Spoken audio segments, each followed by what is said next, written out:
Sebelum kita memulai acara kita, kita akan berdoa yang akan dipimpin oleh Ibu Weni Septikasari.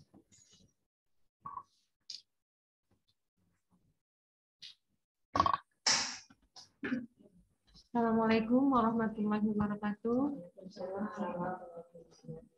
Mohon izin Ibu, saya membawakan doa secara Islam.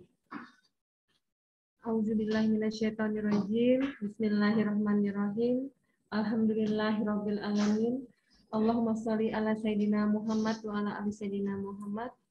Puji syukur kami panjatkan kepadamu ya Allah atas segala limpahan karunia yang telah Engkau berikan kepada kami, sehingga kami dapat berkumpul bersilaturahmi dalam acara pertemuan rutin Dharma Wanita Persatuan Balai Konservasi Sumber Daya Alam Kalimantan Tengah. Ya Allah, ya Tuhan kami, hanya kepadamu kami menyembah dan hanya kepadamu kami memohon perlindungan. Jadikanlah acara yang kami laksanakan ini membawa hikmah dan manfaat sebagai upaya kami memperkuat tali persaudaraan di antara kami. Ya Allah, janganlah Engkau biarkan kami dalam dosa, kecuali Engkau memaafkannya. Janganlah biarkan kami dalam kesedihan, kecuali Engkau memaafkannya. Janganlah Engkau biarkan kami menderita sakit, kecuali Engkau menyembuhkannya. Janganlah biarkan kami teraniaya, kecuali Engkau menolongnya. Dan janganlah biarkan kami dengan keinginan dan kebutuhan kami yang sangat besar, kecuali Engkau mencukupinya dan memudahkannya. Ya Allah, ya Tuhan kami, mudahkanlah segala urusan kami. Lapangkanlah dada kami, dan sinarilah hati kami dengan iman dan takwa. Ya Allah, ya Qadir, Zat yang Maha Kuasa, berikanlah kami keselamatan, kesehatan, panjang umur, keberkahan dan kebajikan dunia dan akhirat. Tambahkanlah kepada kami ilmu pengetahuan dan berkahilah rezeki kami. Berikanlah kami rahmat dan ampunan, serta akhirilah kehidupan kami dengan kebaikan. Ya Allah, ya Tuhan kami, berikanlah kami ketabahan, kesabaran, kekuatan dalam mendampingi suami kami dan menjalankan tugas serta kewajiban kami. Berikanlah pada suami kami petunjuk dalam mengemban amanahnya. Ya Allah, ya Ghafar, Zat yang Maha Pengampun, ampunilah dosa-dosa kami, dosa-dosa kedua orang tua kami, dosa para pemimpin dan orang-orang pendahulu kami. Jadikanlah kegiatan dan aktivitas kami menjadi amal soleh dan ibadah kepadamu. Allahumma ya Allah, jadikanlah kami wanita yang penuh sabar dan syukur dalam mendampingi suami kami, serta mendidik anak-anak kami. Karena ada kalanya kami berhadapan dengan tantangan dan cobaan. Jadikanlah kami wanita yang tegar, yang selalu istiqomah dan berkarya, berkiprah menuju masa depan yang lebih baik. Ya Allah, ya Tuhan kami, jauhkanlah kami dari mahara bahaya dan bencana. Lepaskanlah kami dari kejemutan hati kami dan pikiran kami, dan ampunilah kesalahan kami serta kekhilafan kami dalam menuju ridho-Mu. Allahumma ya mujib, kabulkanlah doa dan permohonan kami. Sesungguhnya hanya padamulah kami melakukan doa dan harapan. Rabbana atina fid dunya hasanah wa fil akhirati hasanah wa qina adzabannar. Amin amin ya rabbal alamin. Kita memasuki acara berikutnya, yaitu menyanyikan Mars DWP. Nah, ibu-ibu sekalian dimohon berdiri.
Ya, silakan duduk kembali.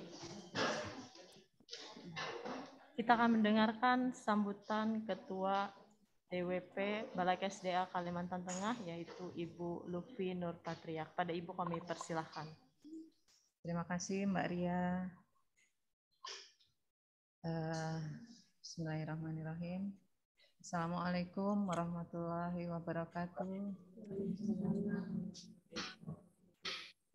Saya lemes ya. Semangat ya. Siang-siang ini. Oke ya, bismillah. Assalamualaikum warahmatullahi wabarakatuh. Biar siang-siang jamnya landing tetap harus take off ya. Terima kasih Mbak Ria. Terima kasih Mbak Weni. Doanya indah sekali, saya suka doanya, lengkap. Mudah-mudahan insya Allah, mudah-mudahan Allah mengabulkan. Amin. Apa kabar teman-teman?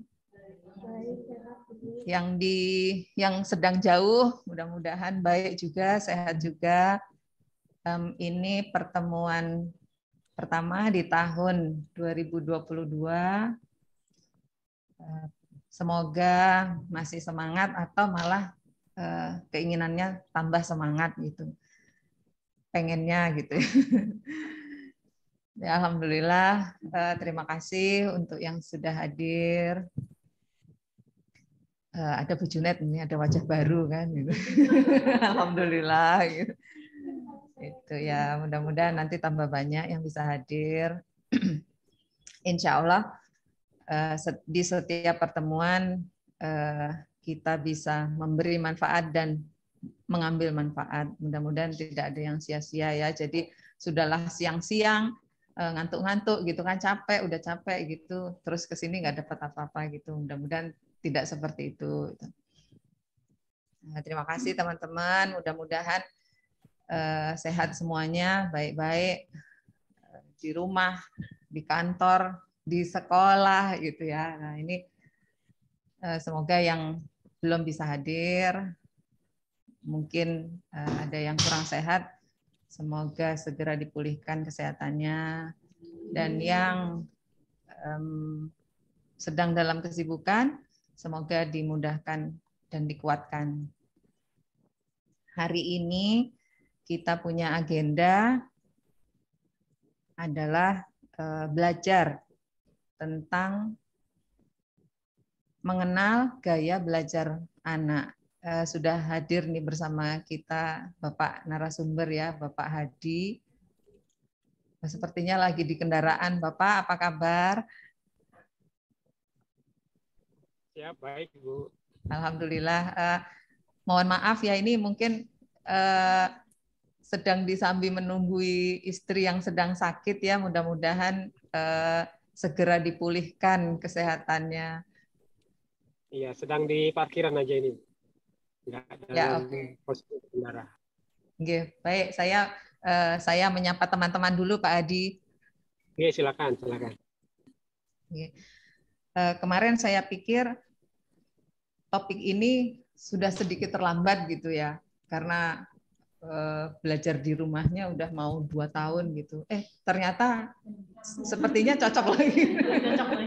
Baru hari ini anak-anak kita harus PJJ lagi gitu. Jadi sepertinya nanti kita harus simak baik-baik ini materinya gitu. Semoga bermanfaat untuk kita semua dalam terutama yang punya anak sekolah di rumah gitu. Kalau yang putra-putrinya sudah mungkin SMA, sudah kuliah gitu, mungkin sudah bisa dilepas, tinggal ini aja, tinggal kontrol aja gitu, beda dengan yang SMP ke bawah sepertinya. Mudah-mudahan tetap semangat. Mungkin dari saya itu, kita masuk ke materi dulu, nanti yang diskusi tentang DWP kita lakukan setelah pemaparan materi dan diskusi untuk materi. Sekian dari saya, terima kasih. Wassalamualaikum warahmatullahi wabarakatuh. Terima kasih kepada Ibu Lupi yang sudah menyampaikan kata sambutannya. Dan sekarang kita langsung ke materi kepada Bapak Hadi Susanto. Kami persilahkan.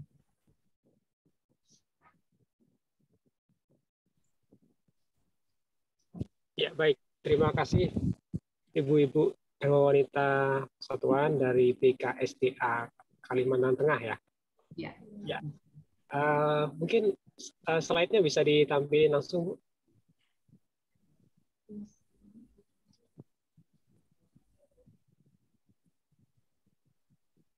Ya, kita perkenalan dulu. Karena katanya kalau nggak kenal nggak sayang. Ya, hari ini kita akan mengenal lebih jauh. Mungkin lebih tepatnya kita sharing aja, Bu ya. Bapak Ibu, Ibu-ibu di sana mungkin ada yang sudah punya anak udah senior lah, punya pengalaman mendidik anak mungkin lebih dari saya karena saya masih muda, literasi masih muda gitu. Saya masih 33 tahun ini, Bu. Mohon izin ibu-ibu yang sudah senior, mungkin kita sharing saja ini berdasarkan pengalaman juga, nanti kita sharing. Perkenalkan, saya adalah Hadi Susanto. Saya saat ini aktif sebagai pengajar di SMK Negeri 3 Palangkaraya.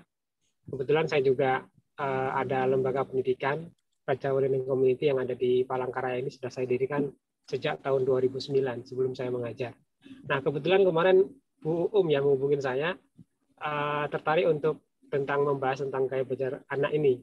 Kebetulan ini adalah konsentrasi saya, dan saya sudah sejak 2009 itu banyak menangani tentang kesulitan belajar anak, terutama mulai dari tingkat SD, SMP, SMA, bahkan juga SLB.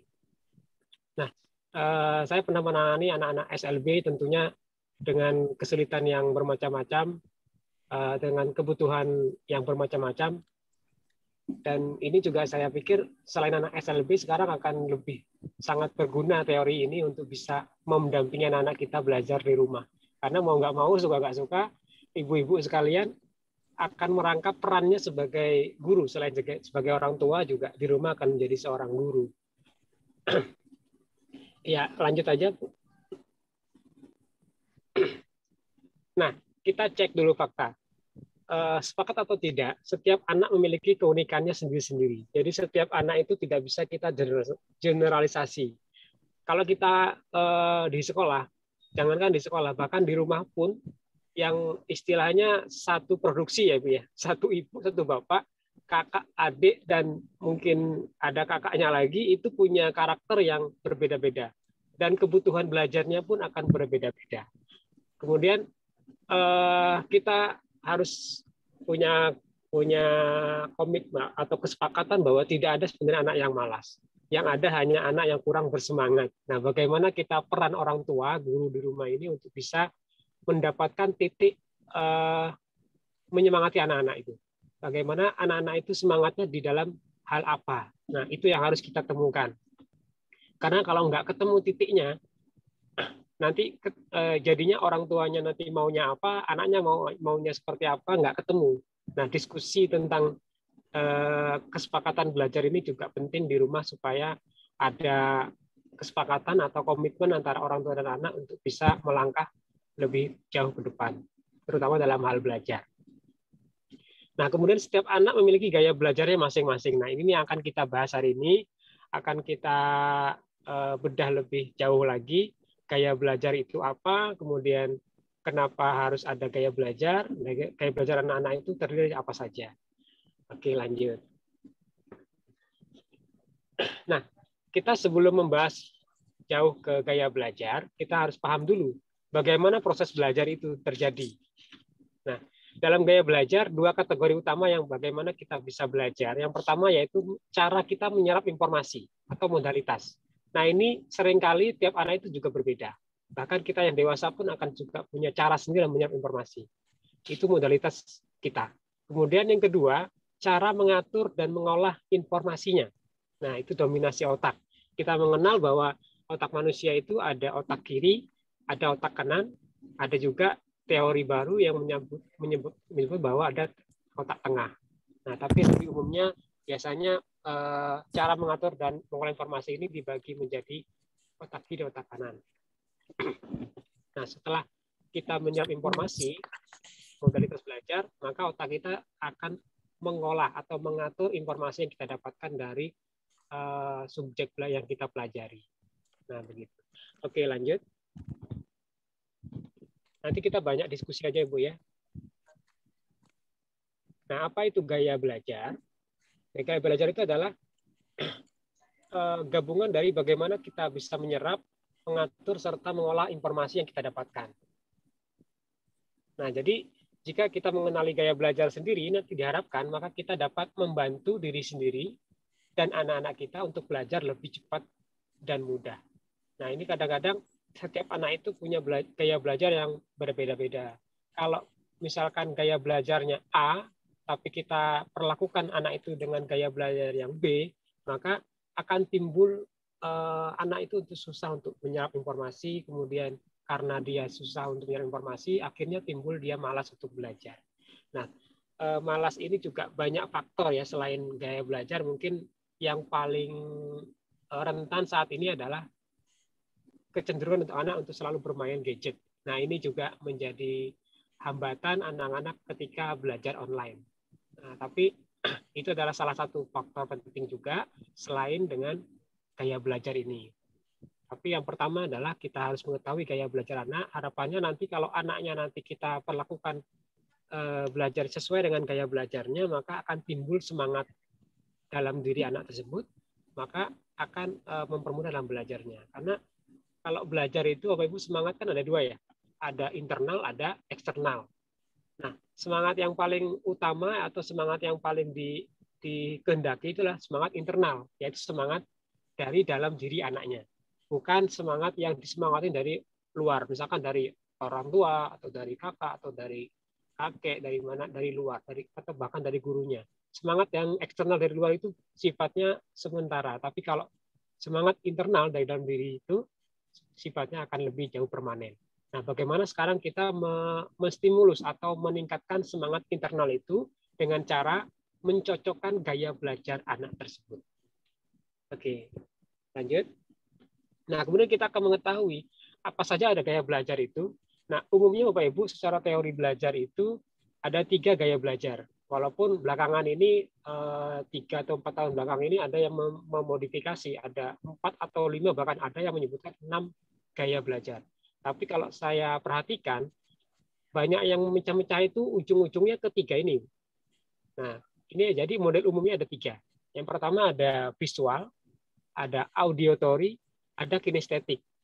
Nah, yang beberapa hari yang lalu, 2 hari kalau nggak salah, medsosnya Kemendikbudristek juga baru memposting 3 gaya belajar ini. Harapannya supaya Bapak Ibu sekarang udah mulai tatap muka dikurangin lagi.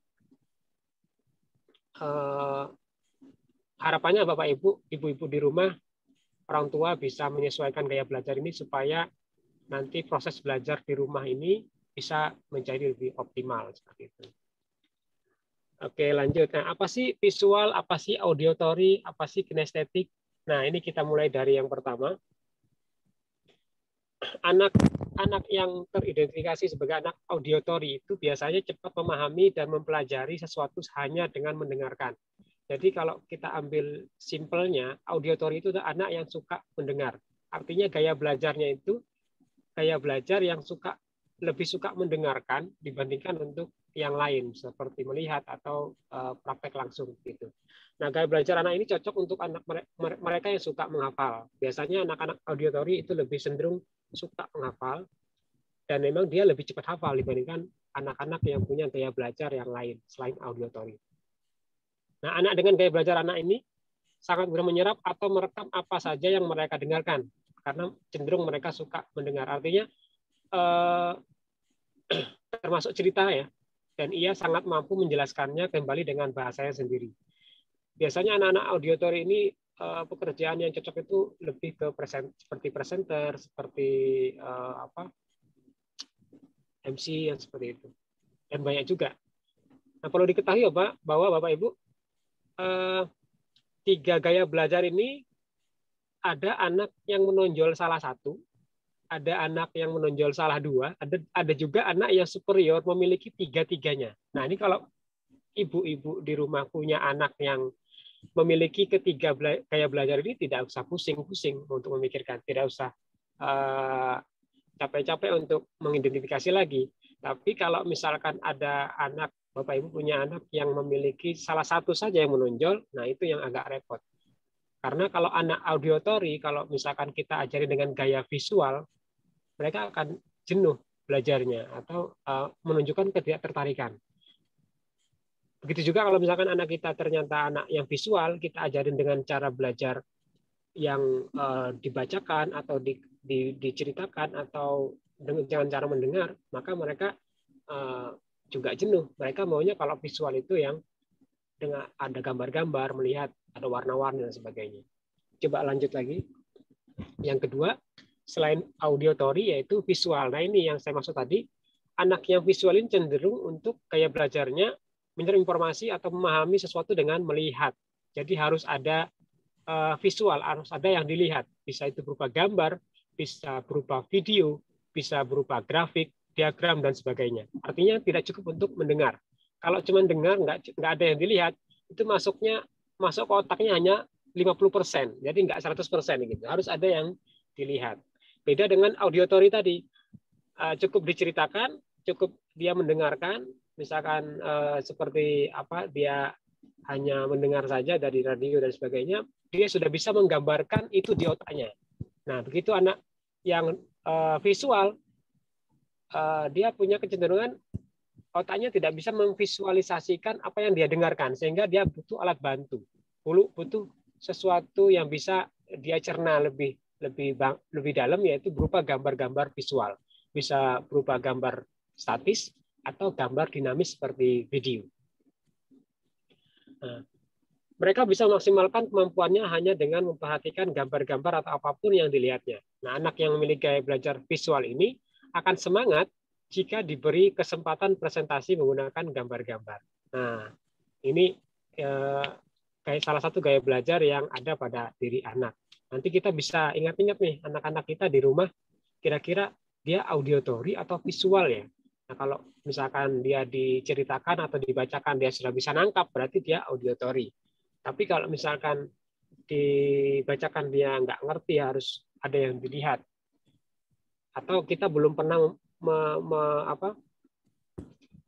menunjukkan gambar-gambar, tapi kalau kita kasih tahu, kita jelaskan, cuma dijelaskan, diceramain kayak gitu, dia susah nangkap atau dia susah untuk memahami, maka artinya dia bukan auditory.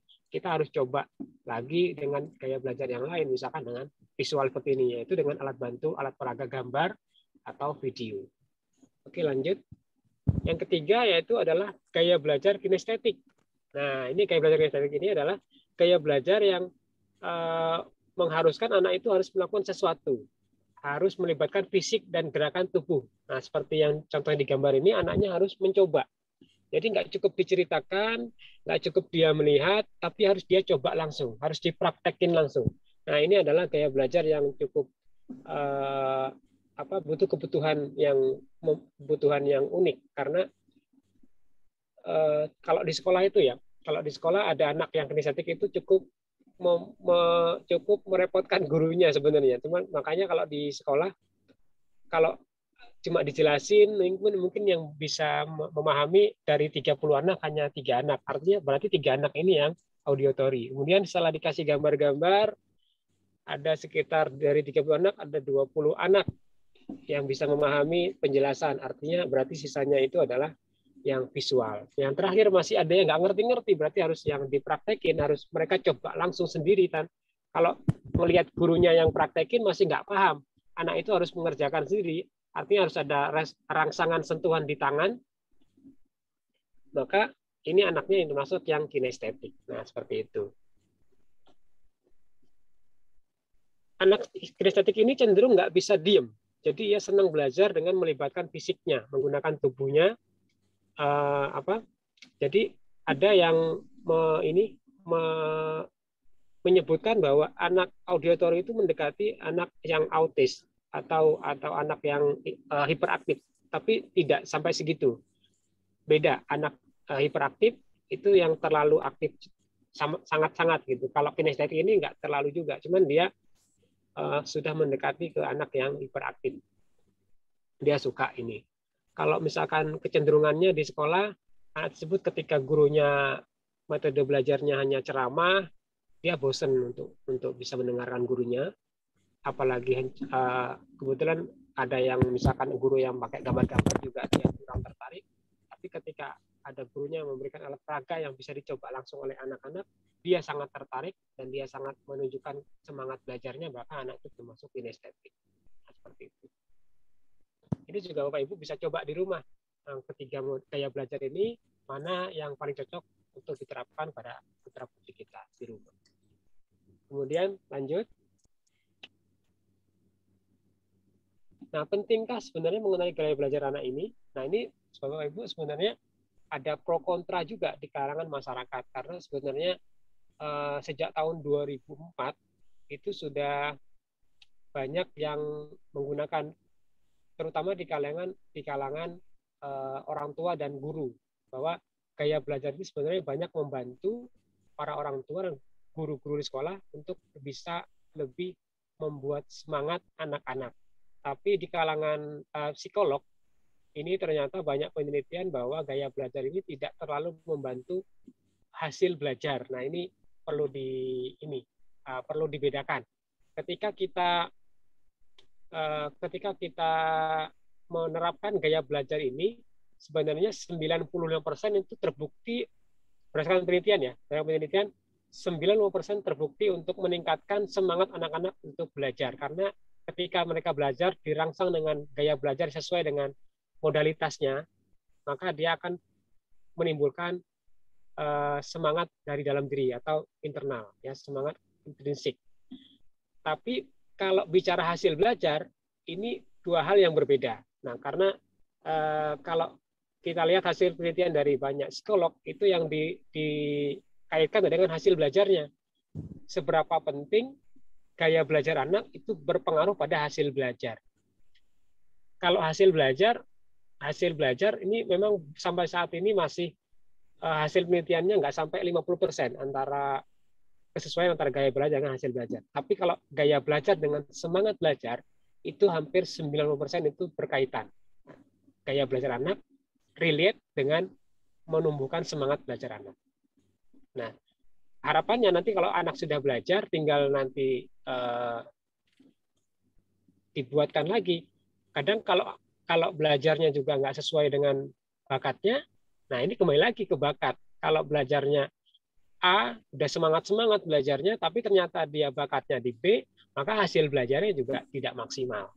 Nah, begitu juga kalau misalkan anak punya bakat di B, tapi dia dikasih belajar yang A, walaupun dia sudah semangat belajarnya, sesuai dengan gaya belajarnya, tapi ternyata tidak sesuai dengan bakatnya, maka juga hasilnya juga tidak maksimal. Nah, seperti itu. Lanjut. Nah, ini yang saya maksud tadi, hasil penelitian yang dilakukan oleh Paul Howard Jones tahun 2014, dengan mengambil sampel guru dari 5 negara, menemukan bahwa 93% guru di Inggris menyetujui bahwa murid akan belajar dengan baik jika diajar sesuai dengan learning style mereka. LS itu learning style, artinya gaya belajar dalam bahasa Indonesia. Nah, namun temuan tersebut belum memperkuat seberapa efektifkah perancangan kurikulum yang didesain berdasarkan gaya belajar anak untuk hasil belajar yang lebih baik. Efektifkah? Seperti itu. Nah, memang kalau misalkan ke hasil belajar, mengajar anak dengan gaya belajar yang bermacam-macam tentunya bukan pekerjaan yang mudah, apalagi di sekolah-sekolah di Indonesia, Bu ya. Di sekolah Indonesia, apalagi tingkat SD, biasanya satu kelas itu di atas 30 orang. Nah, kalau misalkan 30 anak ini harus diidentifikasi gaya belajarnya, kemudian di kelas hanya ada satu guru yang mengajar, bandingkan kalau di luar negeri, misalkan kayak di negara-negara Eropa, satu kelas hanya berisi tidak lebih dari 15 anak yang diampu oleh 2 guru. Jadi ada satu guru, satu asisten guru. Nah, itu akan berbeda jauh hasilnya kalau kita bandingkan dengan di negara kita dengan siswa yang 35 anak, bahkan ada yang 36 sampai 40 anak. Ini kasus tertentu di Kota Palangkaraya juga ada sebagian sekolah yang satu kelasnya 40 anak dan hanya diampu oleh satu guru. Nah, bagaimana guru bisa mengajari mereka dengan gaya belajar yang berbeda-beda dengan jam belajar yang terbatas. Satu mata pelajaran apalagi sekarang dikurangin hanya 30 menit. Nah, ini sangat susah sekali. Tapi saya punya optimisme kalau misalkan ini diterapkan oleh Bapak Ibu di rumah. Artinya ibu di rumah mungkin hanya punya 1 atau 2 anak di rumah yang perlu perhatian khusus dalam pembelajaran, akan sangat efektif. Menurut saya akan sangat efektif kalau misalkan belajarnya itu disesuaikan dengan gaya belajar mereka masing-masing. Nah, seperti itu. Nah, jadi efektif atau tidaknya tergantung terhadap situasi dan kondisi. Kalau efektif, saya pikir kalau diterapkan di rumah, kurang efektif kalau di sekolah. Tapi kalau sekolahnya muridnya sedikit, akan sangat efektif juga. Gitu. Lanjut. Nah, ini yang penting juga harus diperhatikan. Do and done. Lakukan dan jangan. Nah, apa yang sudah kita lakukan? Kalau kita sudah mengetahui tentang teori gaya belajar, kemudian akan mencoba kita terapkan kepada anak kita, yang harus kita lakukan yang pertama adalah memfasilitasi anak untuk belajar sesuai dengan kebutuhannya. Tapi yang jangan ya, jangan membatasi gaya belajar yang menghambat kemampuan problem solving. Nah, ini sering terjadi. Kadang-kadang sudah semangat ibu-ibu sudah, ternyata ada teori gaya belajar ya, saya baru tahu misalkan. Semangat pengen menerapkan ke anaknya. Nah, ternyata setelah diidentifikasi anaknya punya gaya belajar auditory dan ternyata ada pelajaran yang visual dibatasin, artinya kamu kan auditory jadi jangan belajar pakai gaya visual. Nah, itu yang dihindari atau jangan dihindarin untuk membatasin anak belajar dengan satu gaya, karena tidak semua anak itu hanya satu gaya belajar. Ada kecenderungan anak itu memiliki lebih dari satu gaya belajar, bahkan ada anak yang superior punya gaya belajar yang lebih dari satu, bahkan tiga-tiganya ada pada diri anak. Nah, seperti itu. Kita wajib memfasilitasi, tapi jangan membatasin pada hanya satu gaya belajar. Gitu. Dan lanjut. Apalagi yang harus kita lakukan? Berikutnya.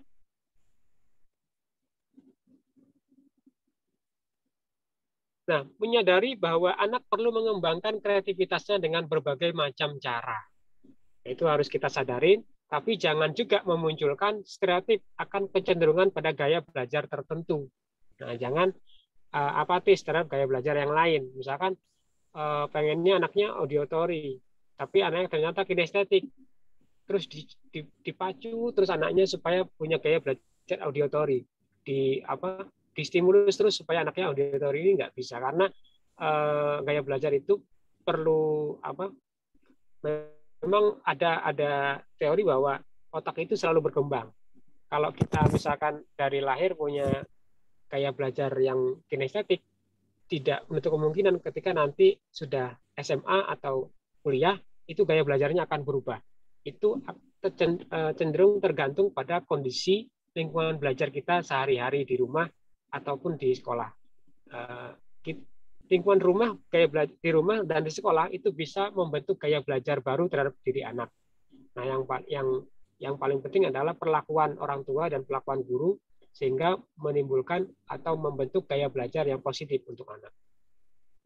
Lanjut. Nah, orang tua perlu mengupgrade ilmu seiring perkembangan teknologi yang semakin pesat. Nah, ini juga penting untuk orang-orang tua karena orang tua adalah guru terbaik di rumah. Tidak mendorong anak untuk melakukan inisiatif saat belajar. Nah, ini yang jangan lakukan. Jangan tidak mendorong. Artinya harus mendorong ya. Jangan tidak mendorong anak. Artinya harus mendorong anak untuk melakukan inisiatif saat belajar. Ketika belajar dengan gaya tertentu dia mengalami kebuntuan, maka doronglah anak untuk mencoba gaya belajar yang lain. Ya, supaya goal settingnya adalah supaya anak tersebut punya semangat belajar, punya hasil yang baik terhadap pembelajarannya, baik di rumah maupun di sekolah. Nah, itu yang harus diperhatikan. Kemudian lanjut. Nah, habis ternyata. Mungkin itu yang bisa saya sampaikan, Ibu, dari halaman parkir Rumah Sakit Betang Pambelum, Palangkaraya. Silakan kalau ada yang perlu kita diskusikan. Saya sangat senang sekali apabila ada yang bertanya, akan saya jawab semampu saya. Terima kasih, saya kembalikan kepada pembawa acara.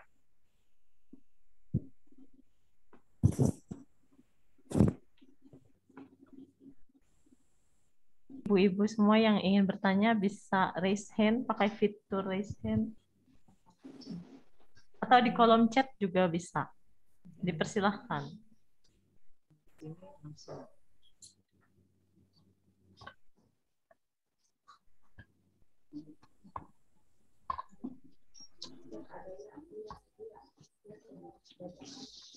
Monggo ibu-ibu silahkan. Yang di sini juga boleh. Di sini langsung. Yang di sini berarti langsung. Langsung ya, silakan. Ya. Asal jangan angkat kaki, Bu ya.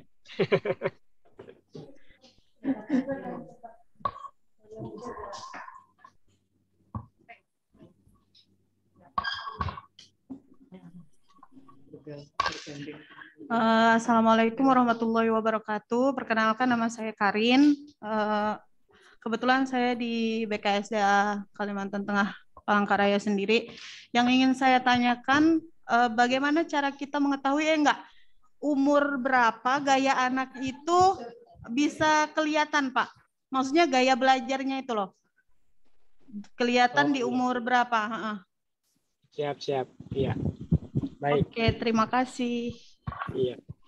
Mau langsung dijawab atau mau dikumpulin dulu?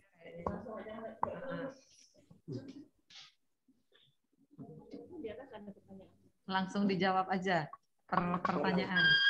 Oh iya, ini di kolom chat ada yang nanya juga soalnya. Baik, Ibu Rini ya? Bu Karin. Oh, Bu Karin. Sorry, Bu Karin.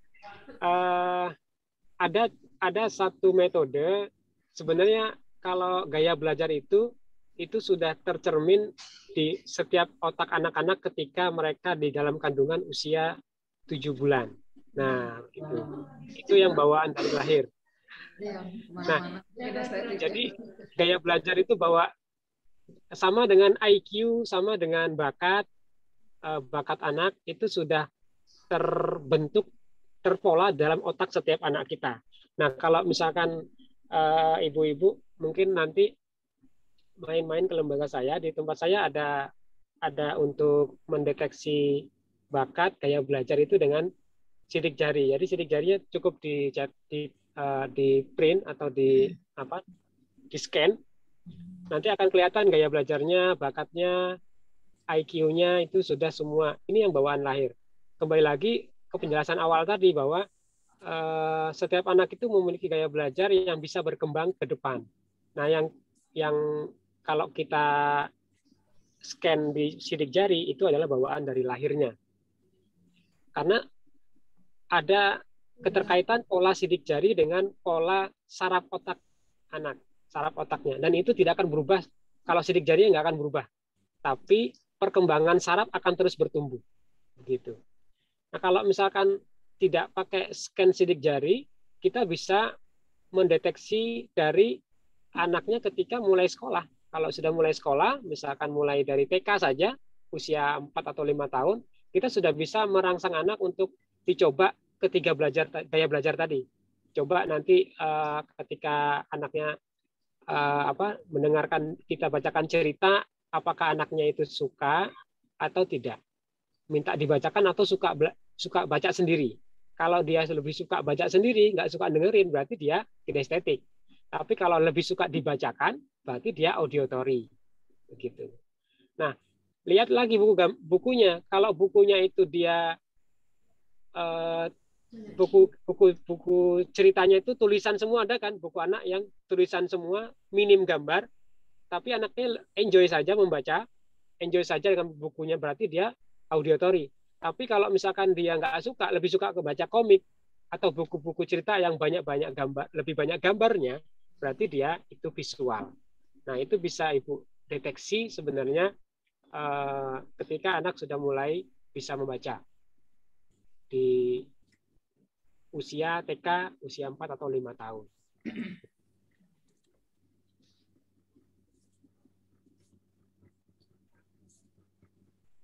Di kolom chat. Di kolom chat ada pertanyaan di kolom chat ada 2. Apakah ada cara tertentu selain observasi untuk, nah ini sudah saya jawab tadi Bu ya. Selain observasi kita bisa pakai metode fingerprint gitu. Kalau di fingerprint sudah semuanya tercover, mulai dari bakat, kemudian gaya belajar, termasuk kecenderungan pekerjaan. Itu bisa kita lihat. Ya. Maaf memotong. Iya, silakan. Maaf memotong. Kalau itu yang metode Stephen itu ya Pak Hadi ya? Iya, benar. Stephen ya. Iya. Kalau di Palangkaraya sudah ada? Di tempat saya ada, Bu. Oke. Ya, mungkin nanti kalau berkenan nih bisa kalau bisa diacarakan. Baru di lembaga saya yang ada. Oke ya. Itu mungkin boleh dilanjut di chat berikutnya, ada Bu Virga itu. Izin bertanya, untuk anak-anak disabilitas dan Down syndrome, bagaimana ya cara mengetahui gaya belajar yang tepat dan metode apa saja yang bisa diterapkan? Oke. Tahun 2014 kalau nggak salah, saya pernah ngajar anak sindrom punya disabilitas ini diseleksia. Cuma sangat parah karena anak ini sudah usia 21 tahun tapi belum bisa mengenal huruf. belum bisa membaca huruf. Dia sekolah di SMP waktu itu. Dan sudah terapi di mana-mana, bahkan di Jawa juga, bolak-balik sekolah di Jawa, kembali lagi ke sini ikut orang tuanya sampai di usia 21 tahun. Nah, kalau misalkan yang punya sindrom itu, kebanyakan sih Bu ya, yang saya tanganin itu gaya belajarnya pasti dia kinestetik. Yang gabungannya dia visual dan kinestetik. Ada visualnya, tapi lebih dominannya kinestetik. Jadi dia harus banyak gerakan fisik, kemudian cara belajarnya itu lebih harus melihat gambar, dikombinasikan dengan dia harus mencoba langsung. Misalkan dia kayak belajar nulis, dia harus nulis sendiri, kemudian banyak bermain kartu, misalkan kayak gitu. Kalau mengajarkan hal-hal yang teori tertentu, bisa pakai flashcard seperti itu. Nah, itu biasanya lebih ke kinestetik. Hampir semua sindrom dia ke kinestetik dan visual. Hampir tidak ada yang punya disabilitas itu punya gaya belajar yang auditory. Kalau nggak visual dia kinestetik, tapi kecenderungannya lebih dominan ke kinestetik. Nah, seperti itu.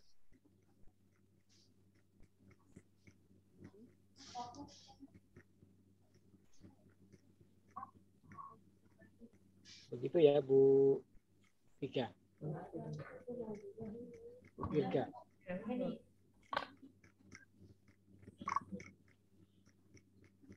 Pak Hadi boleh bertanya, tapi di luar ini boleh Kak Hadi? Ini Boleh, silakan. iya, dilema ibu-ibu bekerja nih sebenarnya. Jadi Iya, saya punya 2 anak tuh kan berbeda-beda. iya. Kayaknya yang pertama itu kayaknya ya kinestetik, iya aktif gitu kan. Kalau yang kedua itu cenderung pemalu, hobinya juga menggambar. Gimana caranya kita memfasilitasi, menstimulasi dia agar jangan gambar terus nih, belajar juga gitu loh. Karena kan dilema saya karena kita kerja sampai sore, sampai rumah pun kadang udah capek, udah ini gini istilahnya udah nggak ada tenaga lah untuk membimbing gitu kan, menstimulasi supaya ayo banyakin belajar, kurangin gambarnya, kurangin mainnya gitu Pak Hadi. Terima Oh kasih. iya. Untuk iya, anak yang suka menggambar biasanya juga suka melihat gambar, Bu. Nah, begitu. Jadi dia suka gambar, dia suka melihat gambar dan suka lihat video juga. Nah, kalau misalkan punya anak yang seperti itu, dia gaya belajarnya visual. Artinya kita harus mengasih dia materi dalam bentuk gambar ataupun video. Sekarang kan banyak juga Bapak ya, ibu bisa download di internet atau di YouTube materi-materi yang disajikan dalam bentuk video. Nah, kalau misalkan kayak tema seperti itu, bisa juga ibu nanti kalau ada waktu bukunya itu dibacakan, kemudian direkam, tapi harus ada visualnya, ada gambar misalkan tentang contoh misalkan sedang kalau pelajaran IPA misalkan daur ulang tentang daur ulang ini sampah, maka harus ada gambar sampahnya, bagaimana cara mendaur ulangnya, videonya seperti apa. Nah, itu disajikan dalam bentuk video atau minimal gambar-gambar yang menjelaskan prosesnya. Nah, itu akan lebih tertarik. Harus ada ininya, harus dikasih stimulus yang seperti itu. Karena kalau misalkan cuma dikasih buku sekolah, bukunya kadang minim gambar, hanya banyak teori-teori, anaknya susah untuk bisa semangat. Dan salah satu cara metodenya yang bisa dipakai, kita bisa awal-awal nanti kita bisa sistem afirmasi. Jadi sistem kayak dikasih reward atau dikasih apa ya Bu? Jadi dikasih, nah nanti kalau bisa menyelesaikan belajar ini, kamu boleh gambar ini begitu.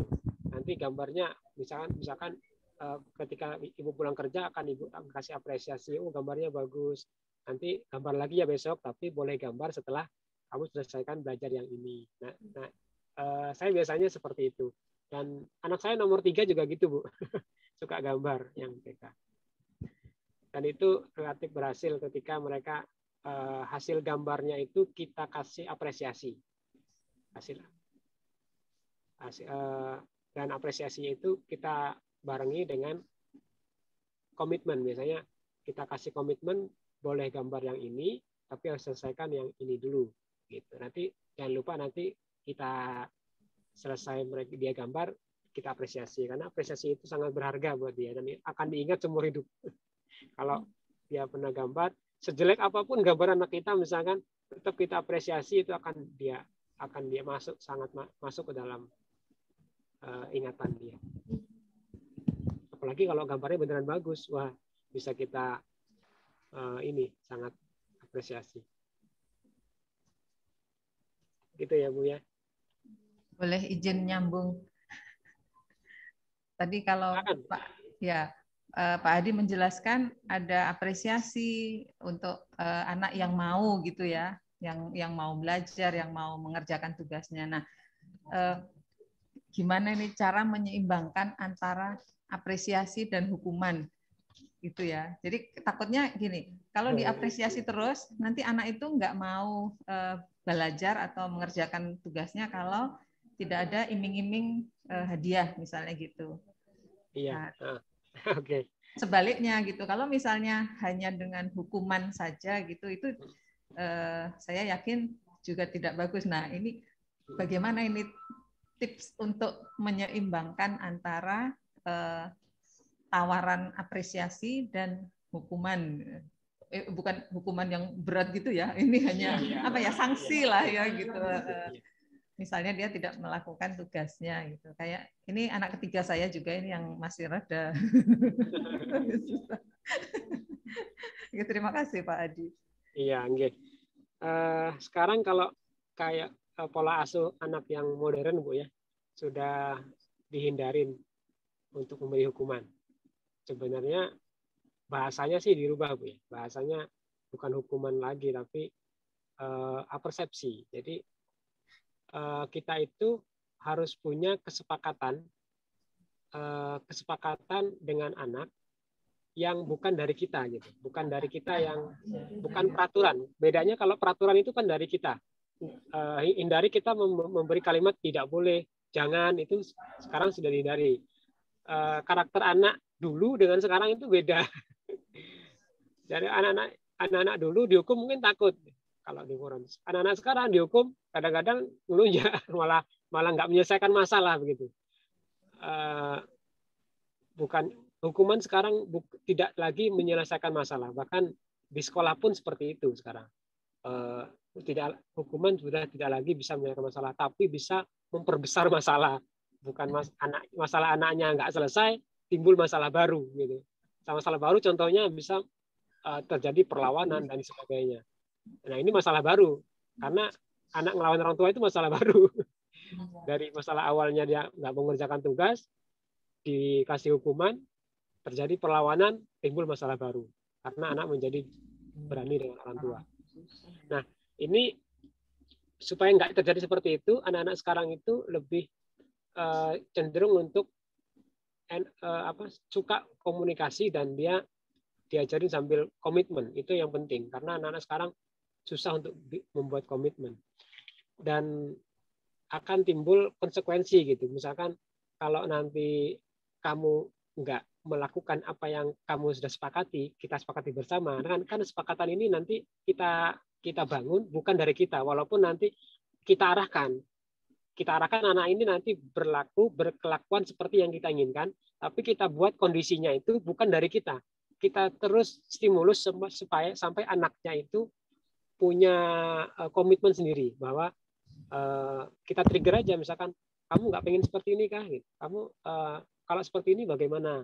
Tapi nanti ketika mereka oke, saya akan seperti ini, itu harus dari anaknya. Oke Ma, nanti saya akan seperti ini. Itu harus dari anaknya. Dan nanti akan kalau sudah muncul kata-kata oke Ma, saya akan seperti ini. Kalau sudah muncul kata-kata itu, maka buatlah kesepakatan. Nah, bagaimana kalau kamu tidak melaksanakan? Apa yang akan kamu lakukan? Jangan lagi memberi hukuman itu dari kita juga. Nah, tindakan yang akan dia lakukan kalau nggak melakukan yang dia sepakatin harus dari anaknya juga. Tapi tetap kita arahkan.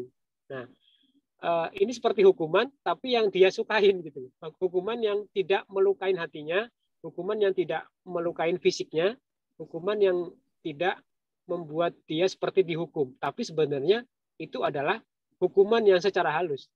Jadi dia akan enjoy melakukan dan diusahakan hukuman yang tanda kutip tadi adalah sesuatu yang juga bermanfaat untuk dia.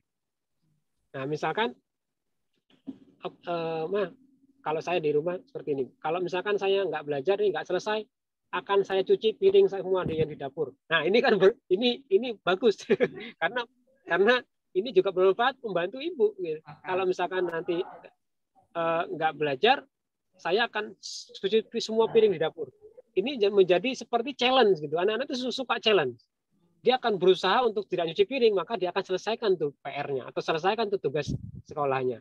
Nah, itu akan menjadi challenge. Akan berbeda kalau misalkan dari kita. Awas loh, misalkan nanti nggak selesai, kamu cuci piring di dapur. Anaknya pasti males. Nanti PR-nya nggak selesai, piringnya juga nggak akan dia cuci. Karena itu seperti hukuman yang dipaksa. Gitu.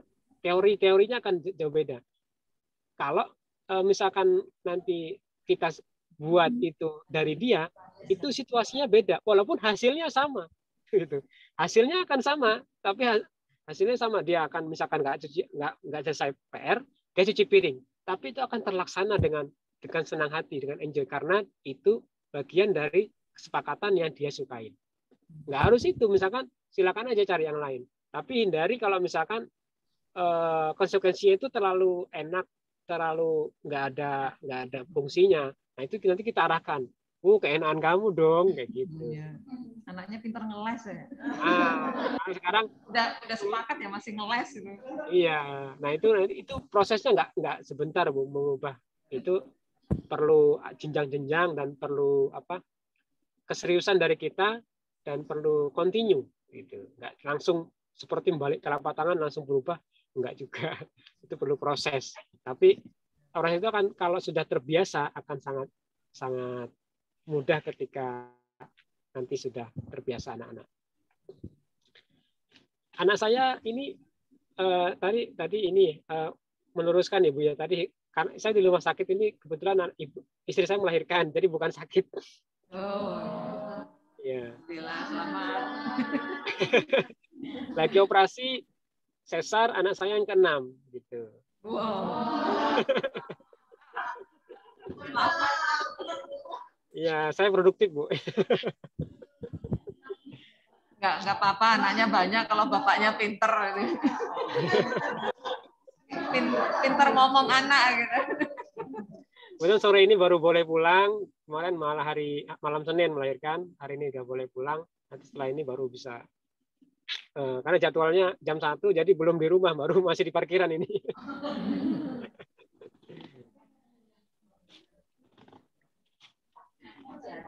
Ya, silahkan ibu-ibu, yuk.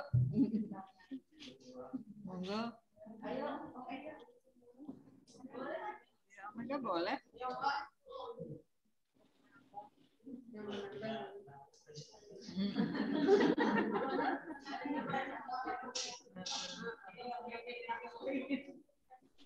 Yuk, disilahkan teman-teman yang di Pangkalan Bun dan sekitarnya, yang di Muara Teweh dan sekitarnya.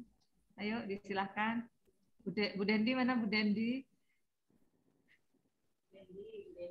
Itu ada dari Mbak Agnes. Oh, ada Mbak.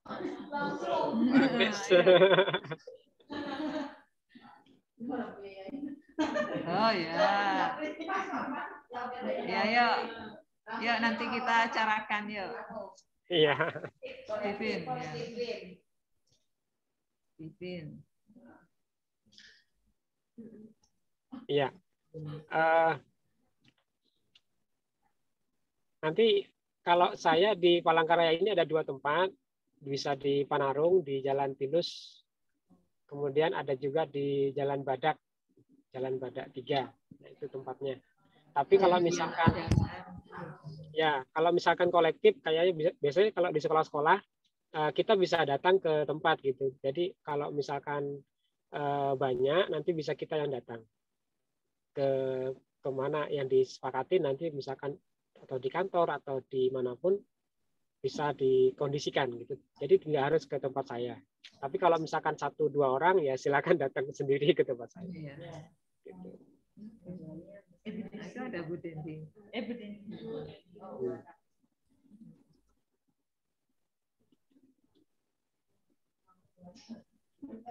Oh iya, izin Bu Ketua.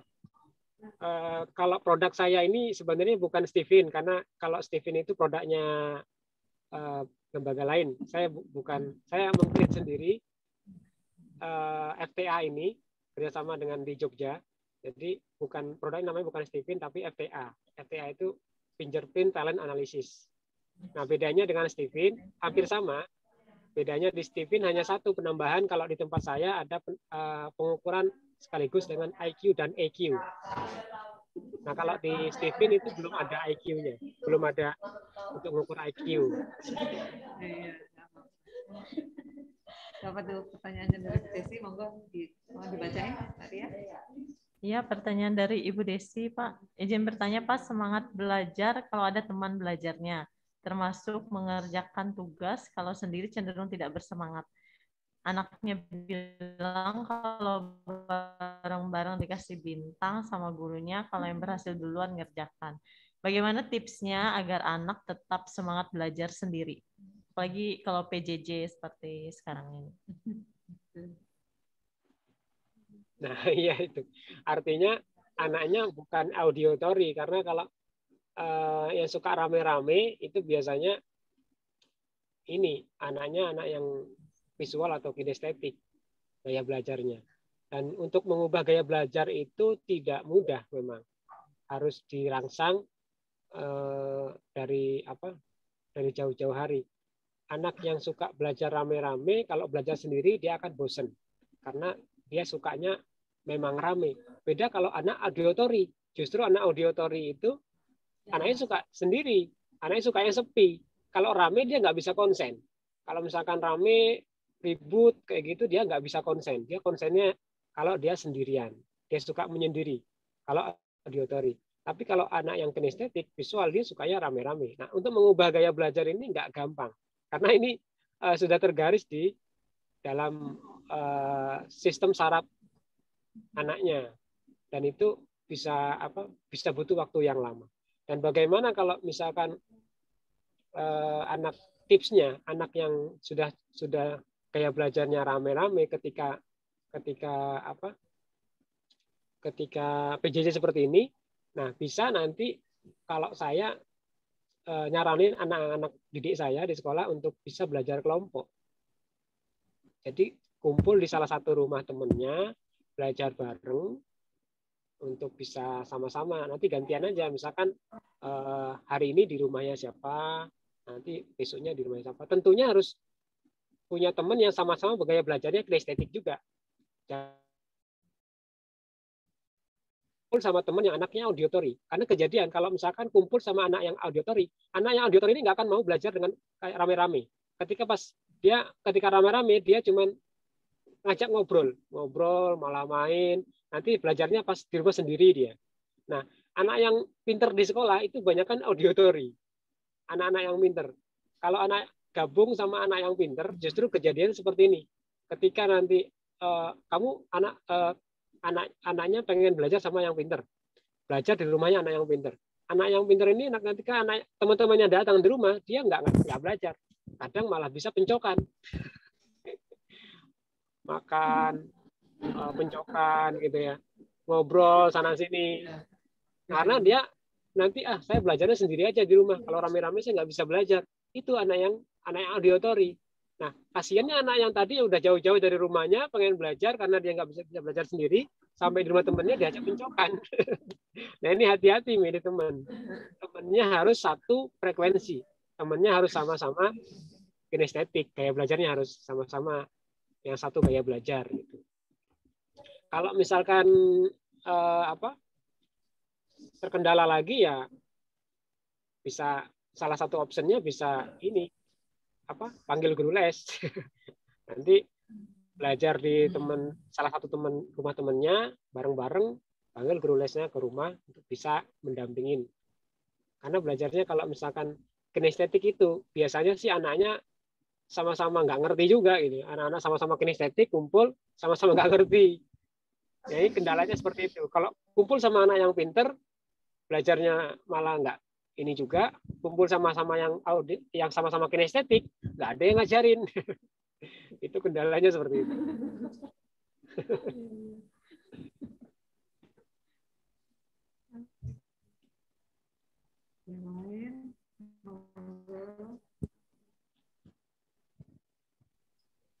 Ya silakan Ibu.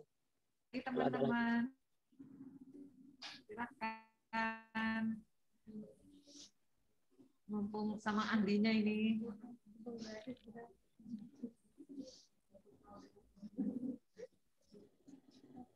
Ini yang di chat sudah terjawab semua ya?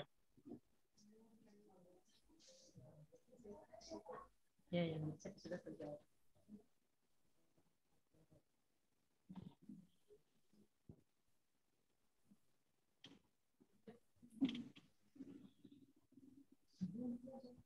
Izin Pak Hadi. Kalau dari pengamatan Pak Hadi yang untuk di sekolah ya, kan dengan 3 tipe cara anak belajar ini, kalau di sekolah itu apakah sudah mengakomodir gitu ya? Artinya mungkin misalnya guru, terutama yang anak-anak ini, yang masih anak-anak ya, kalau yang udah besar mungkin masih berpikir karena wajib belajar, jadi mau nggak mau harus mau belajar gitu. Tapi kalau untuk yang mungkin masih usia SD ke bawah gitu. Artinya yang harus dengan stimulus, kalau misalnya dia kinestetik harus dengan misalnya alat peraga seperti itu. Kalau menurut pandangan Pak Hadi sendiri di sekolah-sekolah itu apakah sudah cukup Pak gitu? Terutama karena di satu kelas itu kan biasanya hanya ada 1 sampai 2 guru gitu ya. Iya. Kalau ini kebetulan saya kan ikut pendidikan guru penggerak gitu ya, di Palangkaraya. Saya juga sudah tahun 2016 kemarin sempat jadi instruktur nasional untuk kurikulum nasional 13 waktu itu. Saya keliling dari Lamandau, Sukamara, Panglanbun, hampir semua kabupaten di Kalteng sudah saya datengin, terutama SMK. Kalau saya karena guru SMK, yang saya konsentrasikan ke SMK. Kalau yang ke SD memang saya belum pernah masuk ke kelas-kelas di SD. Nah, kalau yang di SMK itu sampai saat ini masih memang belum semua guru mengakomodir teori ini. Jadi ya belajarnya itu disamakan semua. Satu kelas dianggap sama semua. Padahal mereka punya gaya belajar yang berbeda-beda. Artinya kalau apalagi gurunya punya tipe yang auditory, ceramah. Gurunya ceramah aja. Sedangkan siswanya ada yang tidur. Kalau yang cepat nangkep mungkin ya masih bisa, tapi kalau yang visual atau auditory, visual atau kinestetik, gurunya ceramah udah pikirannya udah kemana-mana, nggak nyambung sama sekolah. Ya itu yang katanya badannya di sekolah, pikirannya di mana-mana. Karena gurunya nggak mengakomodir itu. Nah ini sekarang sedang digalakan Bu dari Kemendikbudristek. Ada sekolah penggerak, ya ada guru penggerak. Sekarang dirancang untuk kurikulum baru. Sekarang kurikulum prototipe itu guru harus menerapkan pembelajaran yang berdiferensiasi. Artinya guru harus memperhatikan ketiga gaya belajar tadi supaya nanti dikelompokkan.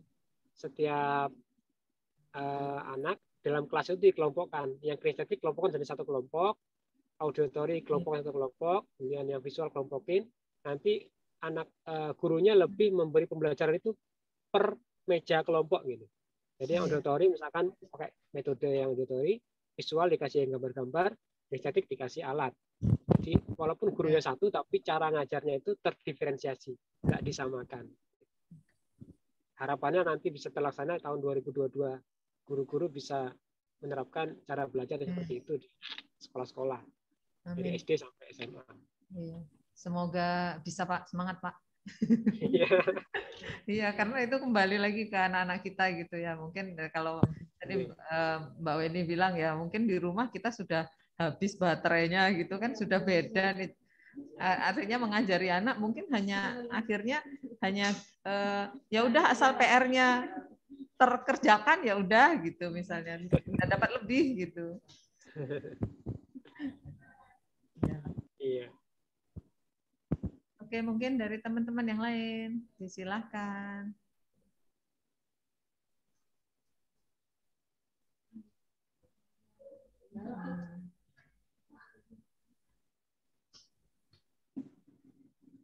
Gimana? Mau sampai jam berapa kita?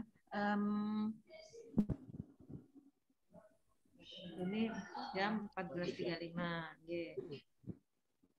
Kalau teman-teman sudah tidak ada lagi yang ditanyakan, apakah dicukupkan sekian materi dari Pak Hadi?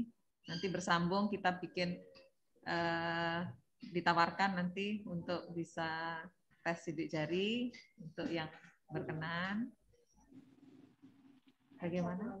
Oh, oke, monggo Bu Hadi.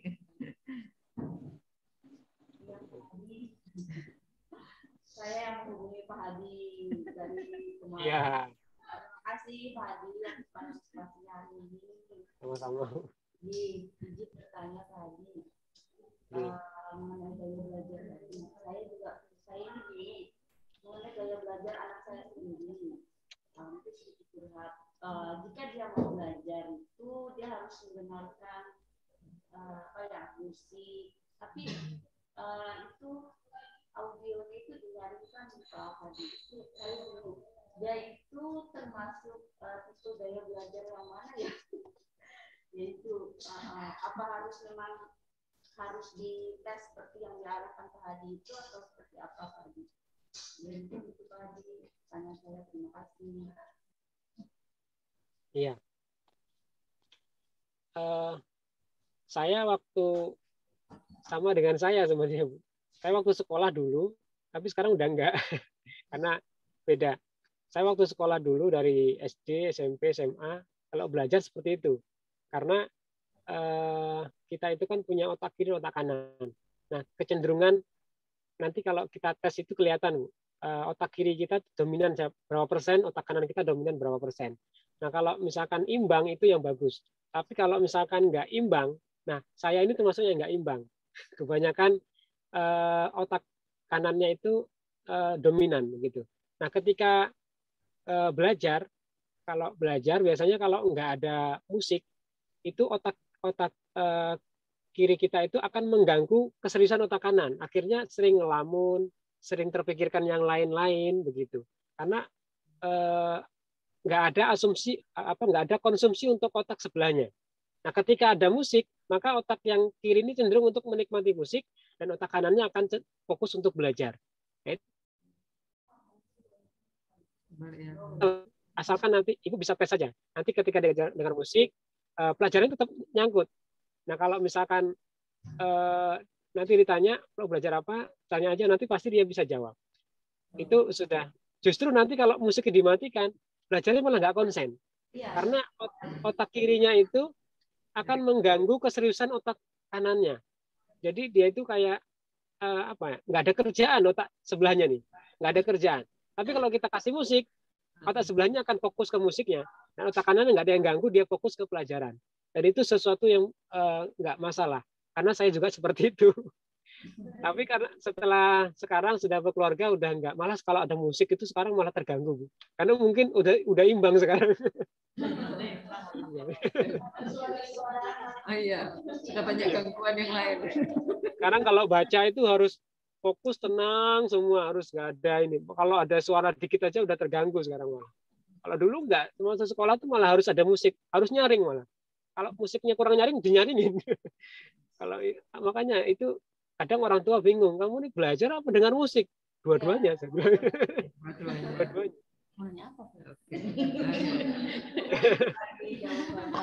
Ini Pak, saya mau bertanya masalah yang tadi, yang masalah musik.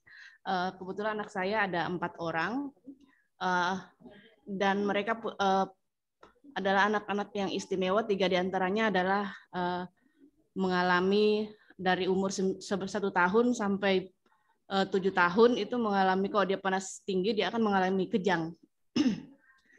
Jadi saya belajar dari pengalaman anak saya yang pertama, betul kata Bapak tadi, otak kanan dan otak kirinya tidak imbang. Jadi waktu itu saya pernah cek juga, otak kirinya lebih, entah otak kiri atau otak kanan yang lebih dominan. Jadi di saat belajar, dia akan putar musik sangat keras, Pak. Dia cuma tidak mendengarkan, tapi dia ikut menyanyikan sambil belajar. Jadi adiknya yang kedua yang kebetulan tidak terkena step atau kejang itu, dia merasa terganggu.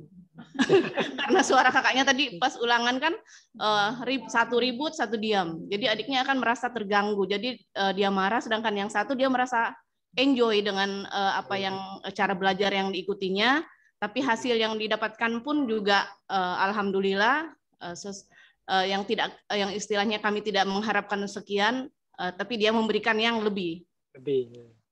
Dari situlah saya belajar bahwa yang mempunyai keistimewaan tadi cara belajarnya berbeda. Nah, yang selanjutnya yang ketiga dan keempat juga kan juga mengalami hal yang sama.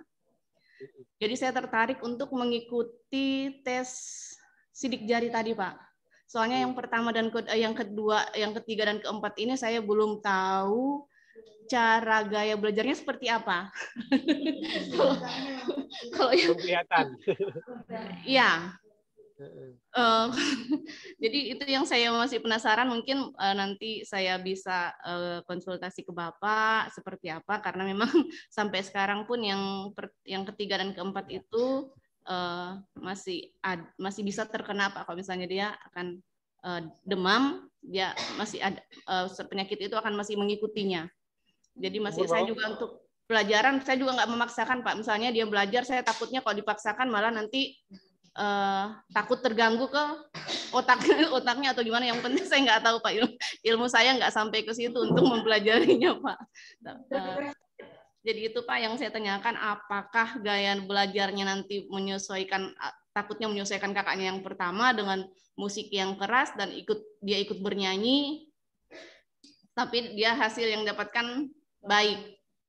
Demikian Pak, terima kasih. Usia untuk yang sekarang sih sebenarnya Pak, yang udah kelas 3, yang ketiga itu sebenarnya udah masuk 11 tahun. Sebenarnya dia usia yang sudah harusnya tidak kena penyakit itu lagi Pak, tapi karena kebetulan di bulan ini curhat jadinya Pak ya. Iya, nggak apa-apa. Agustus kemarin sebenarnya dia udah 2 tahun lebih tidak terkena penyakit itu karena dia mulai aktif Pak. Tetapi di saat pandemi kebetulan dia ada kena COVID, jadi rupanya penyakit itu kambuh Pak. Oh, jadi trigger ya. Bu ya. Iya, sama seperti dengan yang keempat, di usia 1 tahun dia pernah kena, setelah usia 3 tahun lebih itu tidak pernah kena.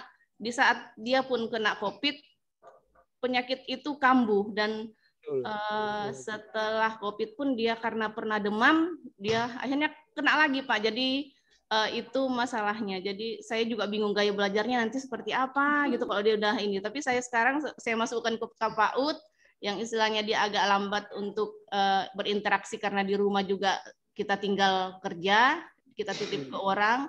Sekarang kita titip ke PAUD, tapi alhamdulillah sekarang udah ada peningkatan, bisa ngobrol, bisa cerita-cerita. Untuk yang usia 4 tahun, Pak. Iya.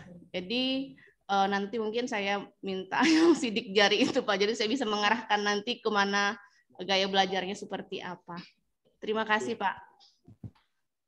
Siap.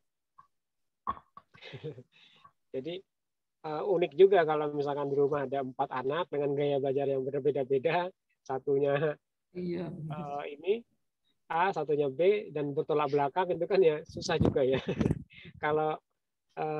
Kalau bisa saran saya sih jangan dijadikan satu tempat, dibedakan. Satu kan misalkan satu di ruang tamu, satu di kamar gitu ya, atau satu di mana ya, itu karena nanti akan terganggu kalau misalkan satunya putar musik nyaring sedangkan satunya yang lain pengennya suasana yang tenang atau hening, bertolak belakang gaya belajarnya. Nah, itu saran saya ya dibedakan. Salah satu caranya ya dibedakan tempatnya saja. Yang perlu kita lakukan adalah mendukung sesuai dengan gaya belajarnya. Seenaknya dia nanti seperti apa belajarnya, karena goalnya kan bagaimana dia bisa belajar dengan baik dan mendapatkan hasil belajar yang baik. Jadi bisa-bisa nanti kita orang tua yang mengatur. Yang bisa kita atur adalah tempat dan waktu. Misalkan tempatnya nggak ada, nah kita bisa kasih jadwal per anak itu, kamu jadwal belajarnya jam segini. Nanti kalau kakak belajar, kamu nggak usah belajar ya, gitu. Kamu main aja. Tapi nanti ketika nanti kakak main, sudah selesai belajar, kamu yang belajar gantian. Itu bisa jadi salah satu opsi juga untuk mengatur jadwal belajar anak di rumah. Kalau saya di rumah sudah terbiasa, jadwal anak-anak dibuatkan jadwal. Jadi juga cuma jadwal pelajaran sekolah, tapi jadwal belajar di rumah. Jadwal belajar di rumah. Termasuk kegiatan sehari-hari di rumah juga. Kalau bisa nanti dibuatkan jadwal untuk bisa melatih komitmen anak. Jadi kapan saya harus bantu orang tua, kapan saya harus belajar untuk kebutuhan sekolah saya pribadi, kapan saya harus membuat sesuatu atau membuat proyek, misalkan kita kasih proyek apa, belajar, dia bisa belajar mengeksplor kemampuannya. Termasuk misalkan anak yang suka gambar tadi, yang ceritanya ibu siapa tadi, suka gambar, nanti kasih jadwal, jam kamu menggambar jam segini, kasih aja proyek gambar apa, nanti hasilnya bisa kita apresiasi. Mungkin itu Bu ya. Nanti kalau sidik jari nanti bisa dikomunikasikan dengan Ibu Ketua. Kalau misalkan nanti banyak yang berminat, nanti bisa saya yang datang ke kantor dan tim saya yang ikut langsung ambil sampelnya. Nanti kalau banyak mungkin butuh waktu. Iya. Nanti diproses datanya mungkin 3 sampai 4 hari sudah keluar hasilnya. Oke, siap. Insya Allah. Nanti kita bicarakan. Iya. Bagaimana? Apakah sudah cukup? Sudah puas? Puas. Nanti dipuasin lagi lain waktu. Sudah puas. Mumpung ada ahlinya, Mbak Sarah. Nah, Mbak Sarah juga punya anak kecil.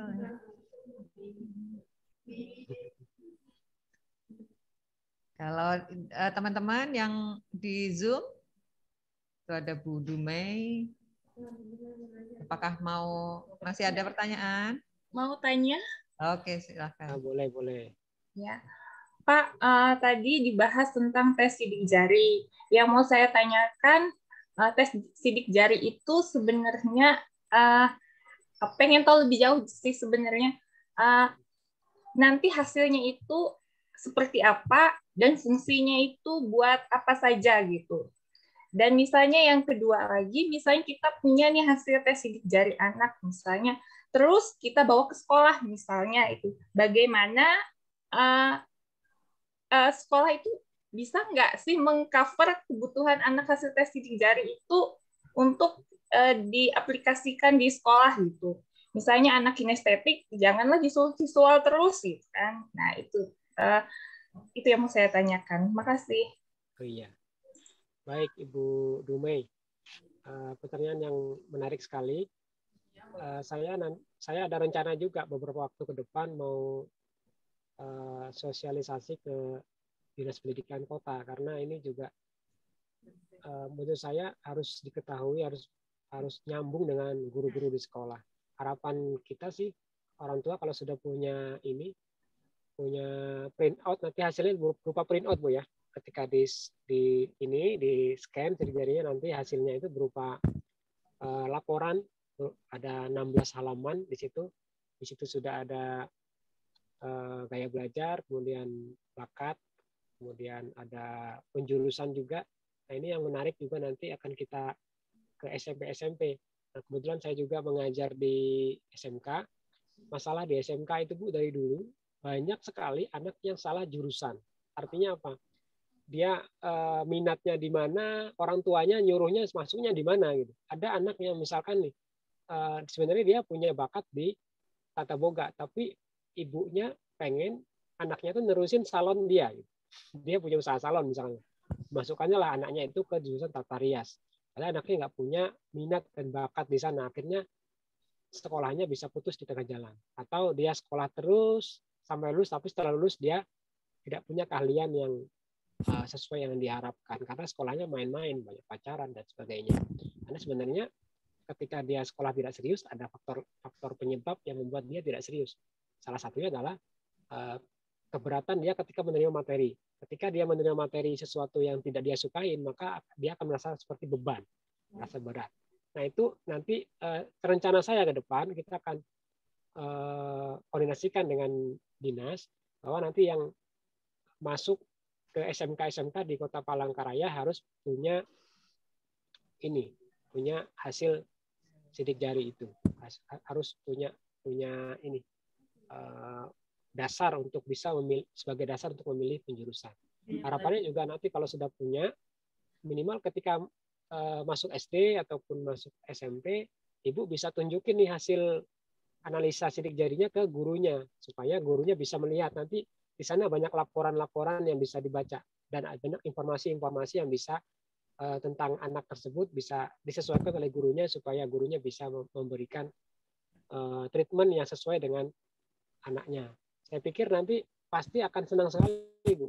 Saya sebagai guru juga kalau ada orang tua seperti itu akan senang sekali, karena saya sudah nggak meraba-raba lagi ini anaknya kenapa ya seperti ini, kenapa ya. Tapi kalau sudah kita punya laporannya, oh ternyata saya salah ngajarnya, anaknya belajarnya harusnya seperti ini, saya kasih treatment seperti ini, anaknya nggak suka, ya cocok aja nggak sesuai.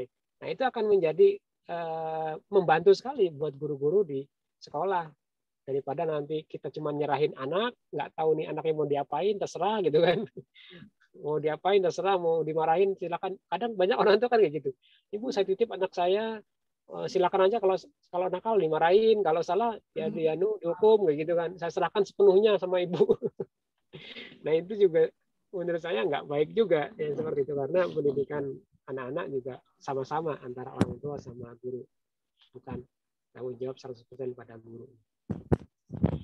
Nah itu jawaban dari saya, Ibu Dube, jangan khawatir, nanti dalam waktu dekat nanti kita koordinasikan dengan Dinas Pendidikan Kota supaya nanti semua guru-guru itu bisa menyesuaikan gaya belajar dengan anaknya. Terutama kalau misalkan sudah ada selangkah lebih maju. Menurut saya kalau orang tua sudah bisa memahami gaya belajar anak, apalagi sudah punya laporan sidik jari, itu adalah sebuah langkah kemajuan.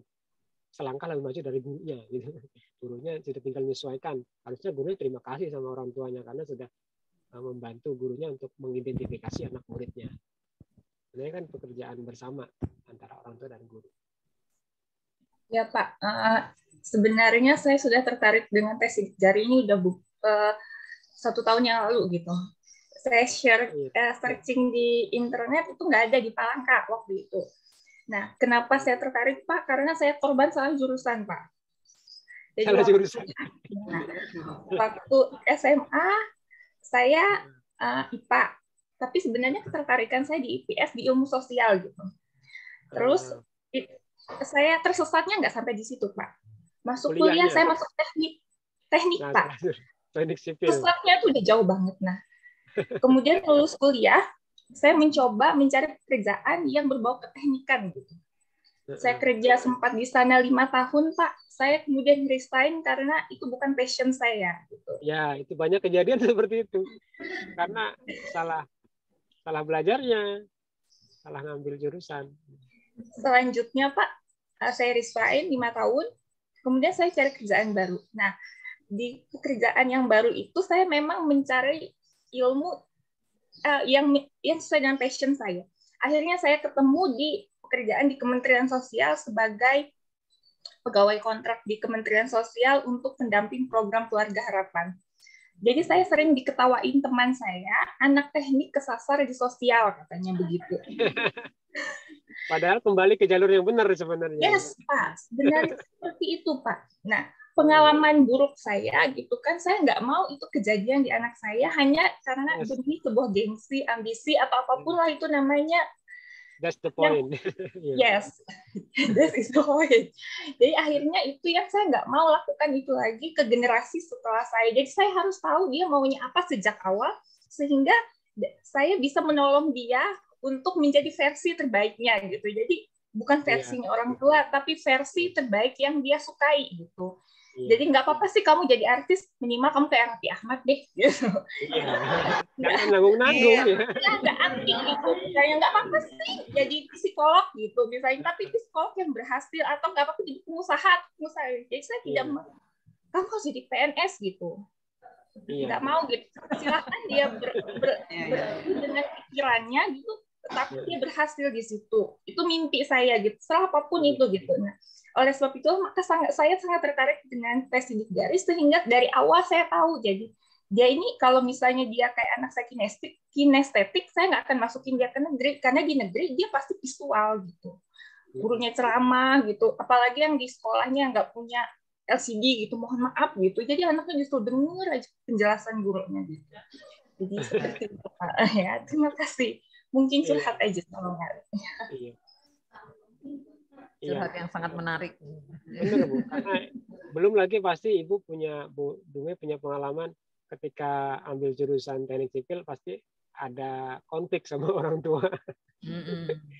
Iya, karena pasti itu konflik, orang tuanya pengennya ke sini, apa hati kita pengennya ke sana kayak gitu. Itu banyak terjadi. Saya juga banyak menangani kasus anak-anak di SMK, itu juga banyak orang tuanya kekeh. Seolah-olah, ini mohon maaf, kadang-kadang orang tua itu merasa paling mengerti dengan kondisi anaknya. dan guru itu tidak ngerti apa-apa. Kadang-kadang juga kita ya sudah bagaimana menghadapi orang tua yang seperti itu, banyak mengalah saja. Tapi akhirnya ketahuan Bu, ketika anaknya sudah kuliah dan ngikutin apa kata orang tuanya, nanti kerjanya juga pasti beda. Karena kalau sudah apalagi sudah menikah, sudah bisa menentukan pekerjaan sendiri, akhirnya dia bisa bebas untuk menentukan pekerjaan sesuai dengan passionnya. Apa yang dia sudah pelajarin ketika SMA, kuliah, seperti tidak ada gunanya. Seperti ya, tanda kutip. Padahal mungkin ya ada juga sih gunanya.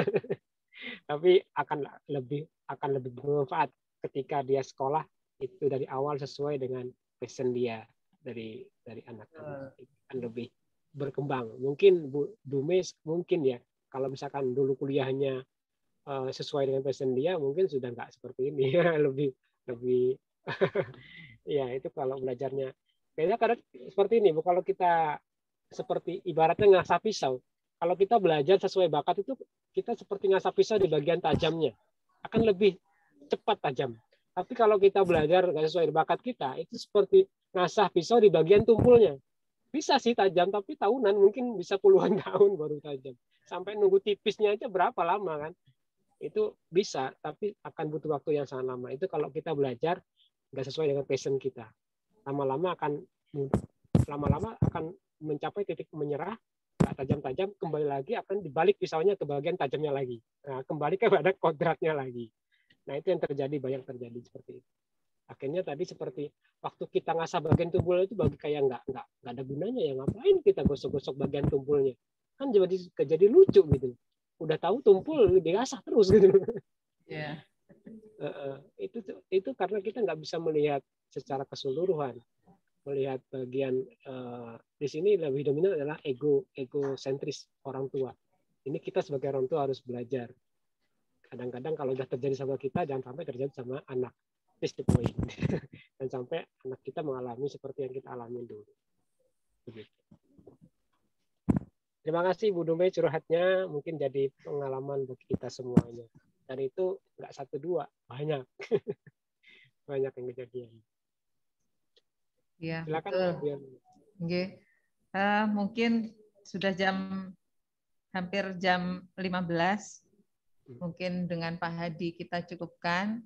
Insya Allah sangat bermanfaat, terutama untuk ibu-ibu muda ini yang masih punya putra-putri yang siap untuk mencari bintangnya sendiri, untuk menjadi bintang dimanapun. Yang ahli matematika biar jadi yang suka matematika biar jadi ahli matematika, yang suka seni biar jadi ahli seni. Tidak harus dipaksa seperti Bu Dume ya, mohon maaf. Tapi akhirnya juga menemukan jalan yang sesuai. Mudah-mudahan kita bisa membantu menunjukkan jalan yang sesuai dengan passion anak-anak kita dan menjadikan mereka manusia-manusia yang berguna sesuai bidangnya masing-masing. Amin. Oke, terima kasih banyak Pak Hadi. Mungkin nanti ada sesi selanjutnya dengan Pak Hadi. Itu ya mungkin nanti dengan topik yang lain juga masih seputar pendidikan anak. Itu mohon jangan bosan ya Pak gitu. Karena kami mungkin ibu-ibu gitu setelah menikah gitu merasa kalau sudah lama di rumah gitu merasa tumpul Pak gitu. Jadi perlu diasah juga. Upgrade ya, benar. Iya betul. Supaya bisa jadi guru buat anak-anak. Iya, insya Allah. Kami juga akan berusaha yang terbaik meskipun dengan sisa baterai yang mungkin tinggal 50% atau bahkan 25%. Iya. Nanti dicas lagi, Bu. Insya Allah. Ya, harus selalu dicas. Baik teman-teman. Mungkin dengan Pak Hadi kita cukupkan sekian. Terima kasih banyak. Nanti kita bersambung lagi untuk DWP kita. Okay. Terima kasih banyak Pak Hadi. Selamat menjemput istri kembali pulang dengan new baby born. Okay. Terima kasih. Putra atau putri Pak Hadi? Putri Bu. Putri, oke. Insya Allah mudah-mudahan jadi anak salihah yang sehat selalu. Oke, makasih banyak. Assalamualaikum warahmatullahi wabarakatuh. Waalaikumsalam warahmatullahi wabarakatuh. Izin lab Ibu ya. Oke, monggo Bapak. Terima kasih banyak. Nah, baik teman-teman. Oke. Nunggu adzan sebentar ya.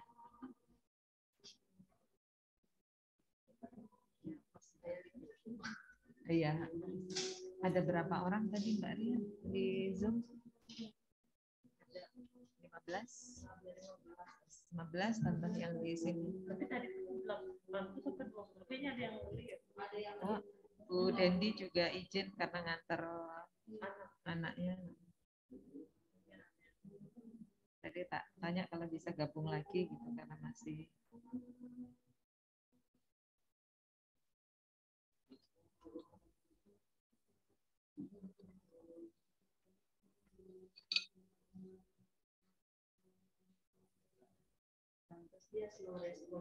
Kalau sesuai yang di absen ini 24.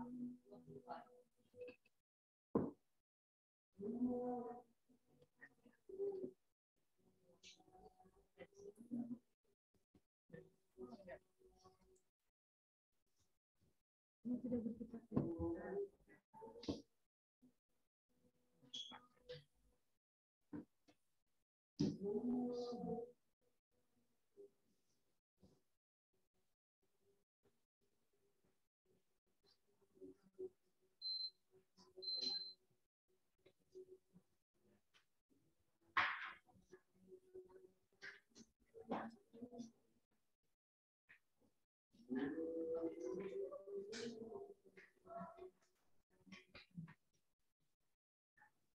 Yang bertanya tadi 9.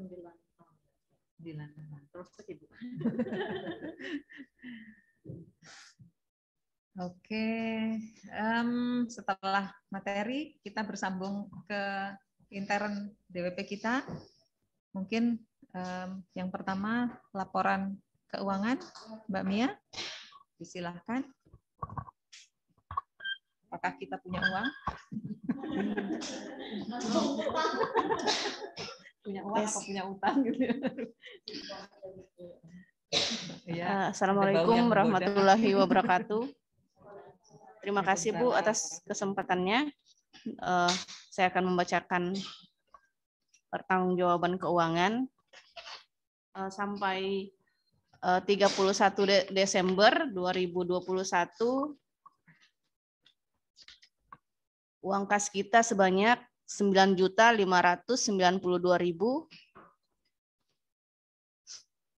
karena ada pengeluaran untuk beberapa orang untuk mendapatkan dana sosial. Selanjutnya ada pemasukan di bulan Januari dari iuran 1.200.000, terus kita ada lagi untuk mengeluarkan dana sosial buat Pak Hidayat dan istri Pak Heto yang kemarin sakit. Selanjutnya ada iuran di bulan Februari 1.200.000.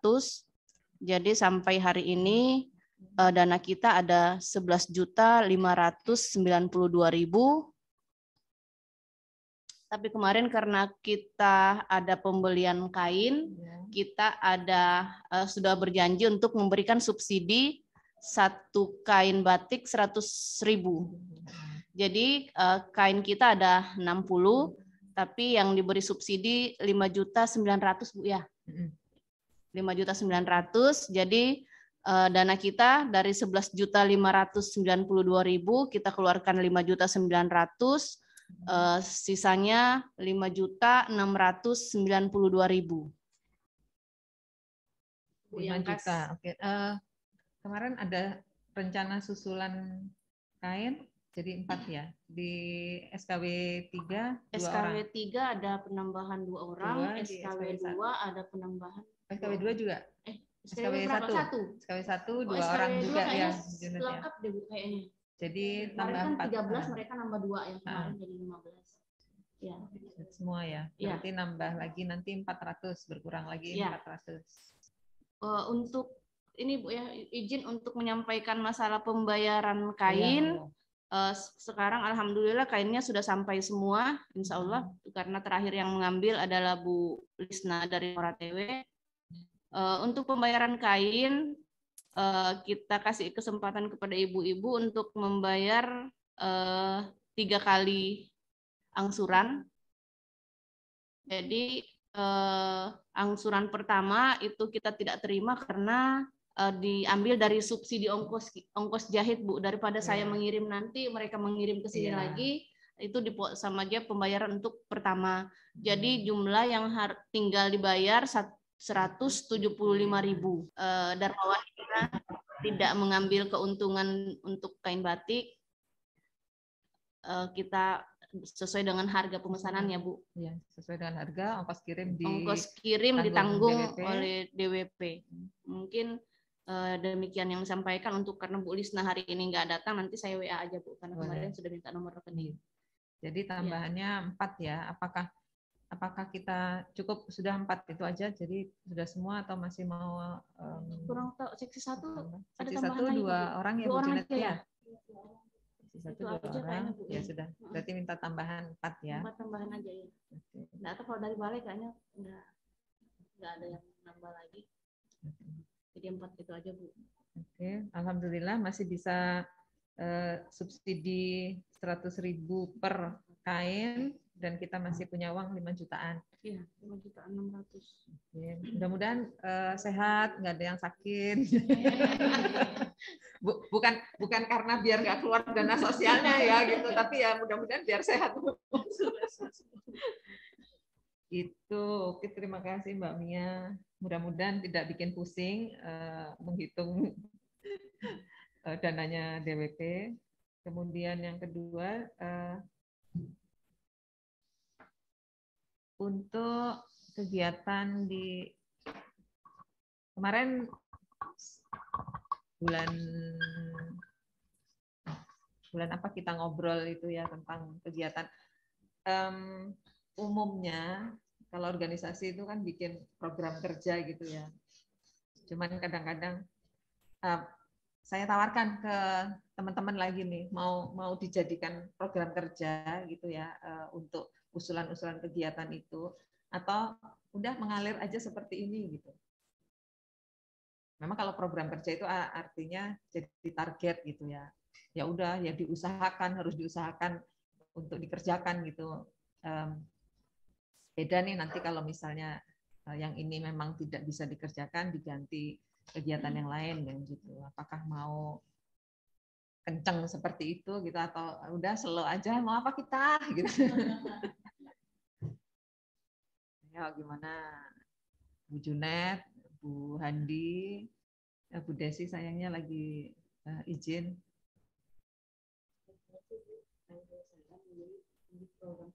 Jadi kita tahu kan, dan memang kalau misalnya ini kita tahu, cuman bukti yang kemarin, jadi kalau udah ada program kerja dan sudah dibagi-bagi juga di bidang-bidangnya, jadi seperti terorganisir. Jadi ini apa siapa yang bertugas, siapa yang menyiapkan, kita balai sekedar membantu. Kalau misalnya ada masalah, ada trouble dan lain-lain, nanti kita siap jadi garda terdepan lah istilahnya untuk membantu. Jadi kalau misalnya sudah ada pembagian tugas setiap posisi, jadi kita enak untuk membuat rencana ke depan. Ya, ya itu memang yang benar seperti itu gitu ya kalau organisasi itu gitu. Dan kemarin kan kita sudah sepakat juga kita bagi untuk bidang itu, bidang ekonomi, sosial budaya dan pendidikan itu kan langsung tidak perorangan gitu ya, tapi per SKW gitu supaya koordinasinya juga gampang gitu. Jadi SKW 1 untuk masih sampai tahun ini ya, masih membawai bidang ekonomi, kemudian SKW 2 di bidang sosbud, dan SKW 3 di bidang pendidikan. Nah, kemarin sih sudah jalan ya. Waktu itu kali pertama justru dari SKW 3 ya, waktu itu ya. Itu kemudian dari SKW 2 juga sudah. Kemudian ini karena kita belum siap, jadi kemarin kita selingi dengan materi hari ini tadi gitu. Nah, mungkin nanti untuk SKW 1 bisa ambil peran di bulan April. Gitu. Nah, monggo nanti bisa silahkan, ini kita punya grup, silahkan dimanfaatkan gitu ya. Waktu itu kita sudah ngobrol kan, usulan kegiatan apa aja nih yang pengen kita lakukan. Nah, dari situ dulu monggo gitu. Atau ada usulan yang lain. Ini seperti ini tadi termasuk usulan dadakan gitu ya. Oke, tapi jadi gitu. Nah, tapi sebetulnya ini di luar target kan gitu. Nanti silahkan yang SKW 1, Bu Junet dan anak buahnya, Bu Junet dan teman-teman, silahkan gitu. Monggo, ayo mau bikin kegiatan apa, silahkan di-share di grup. Nggak apa-apa, Bu. Ini gunanya grup itu ya buat iya, monggo gitu ya. Nanti April, nanti bergantian. Jadi sebetulnya tuh 3 bidang kita kan pertemuan hanya 2 bulan sekali ya, supaya nggak bosen dan nggak repot juga gitu. Jadi 1 tahun hanya 2 kali aja.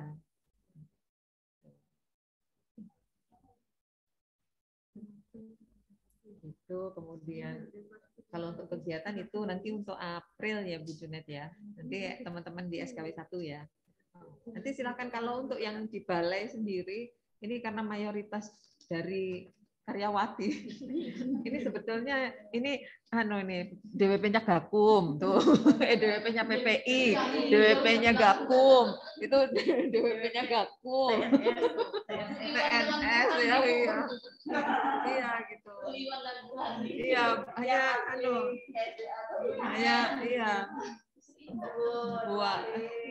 buahnya ini ya, seksi 1 ya. Iya. Jadi yang kelihatan ya hanya duet Bu Iwan, Bu Handi aja yang di sini. Bu Iwan pendiam hari ini. Yang menata diri terus. Iya, waduh sakit gigi. Kayaknya udah nggak sabar besok mau lawan Mbak Mia.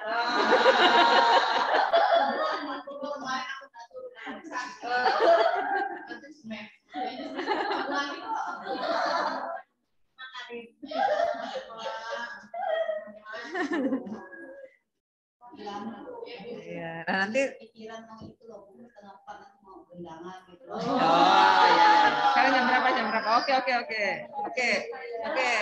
Sebentar lagi kita tutup. Oke. Ya udah. Nggak kebagian sop singkong loh. Oh ya sudah.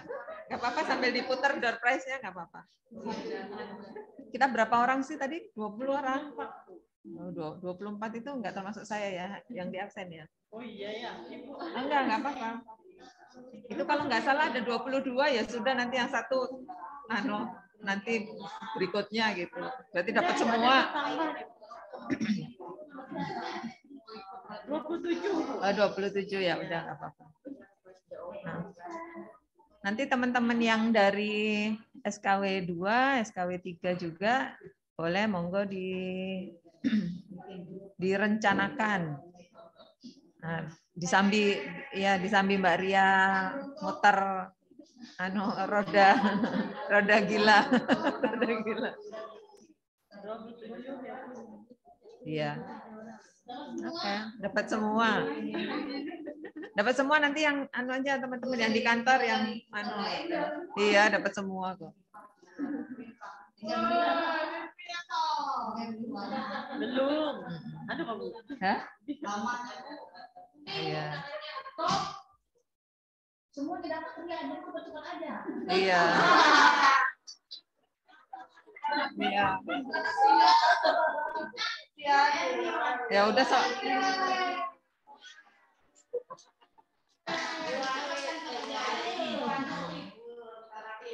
Berapa, Bu? Udah semua dapat sudah berarti. Iya.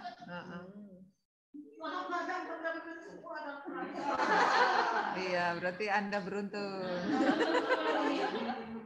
Ya udah nanti yang kurang tunggu ya. Oh iya. Oh iya. Berarti masuk ke nanti ya nanti silakan di-share di grup. Nanti untuk April siapa yang mungkin mau bergabung, yang baru mau bergabung, atau mungkin ada yang nggak ikut lagi gitu, nggak apa-apa. Kalau nggak salah untuk Ramadan kan Bu ya. Oh iya. Nanti kita berarti gimana? Tetap ngadain atau setelah Lebaran? April ya. Iya. Iya. April kalau misalnya masih Zoom dengan Zoom aja mungkin masih bisa, misalnya gitu. Ya besok kita anuin. Iya. April ya. Oh ya, nanti yang belum dapat saya udah catat langsung sampai April saya catat semua. Oke. Oh ya. Ibu-ibu bos kayaknya terakhir didapat. Terakhir. Kecuali japri ke saya. Ya kan tabungan Lebaran ini pasti. Kadang ada juga Bu yang pernah dapat pertama mungkin beliau perlu duit, baru kelima udah Mbak Mia arisannya mulai lagi ya. Lupa ya. Ada belum habis. Pak, sudah bulan itu terakhirnya bulan ini. Bulan depan WA lagi Bu. Mbak sudah mulai lagi Bu. Baru jawab saya bulan lalu. Tapi saya menerima semua Bu. Sabar. Iya. Oke, ada yang mau disampaikan, Bu Junet? Cukup ya, nanti dirembuk ya. Oke, nanti boleh kita ini ya. Nanti dari usulan kegiatan yang pernah kita list waktu itu, boleh nanti dari situ aja. Ya, ini kebetulan iseng-iseng. Jadi itu ada tas belanja, mungkin bisa masuk ke tas teman-teman, bisa dibawa kemanapun. Jadi kalau ke Indomaret, Alfamart, udah nggak usah pakai kreseknya mereka. Nah, udah silakan. Nanti kalau ada yang kurang, mungkin teman-teman yang di kantor aja yang belakangan. Sedang OTW. Seksi didahulukan. Iya. Seksi prioritas. Nanti aja itu harganya tidak seberapa, nanti lebih mahal ongkos kirimnya. Jadi menunggu ya. Nanti menunggu ada yang dititipi ya, teman-teman ya, gitu.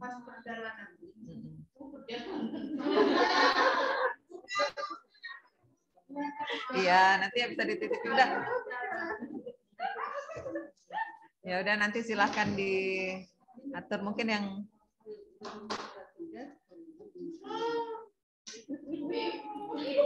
ya udah. Ya ini masih Zoom dan oke teman-teman mungkin kalau tidak ada lagi yang mau disampaikan kita cukupkan. Sekian. Terima kasih banyak kehadirannya. Semoga sehat selalu. Semoga banyak manfaat yang kita dapat hari ini, insya Allah. Baik itu silaturahim, ketawa ketiwi, maupun sop singkong, maupun ilmu yang bermanfaat yang disampaikan oleh Pak Hadi. Sampai jumpa di bulan April. Cuman belum tahu mungkin nanti kalau itu bareng dengan puasa Ramadan nanti bagaimana teknisnya kita bahas di grup ya.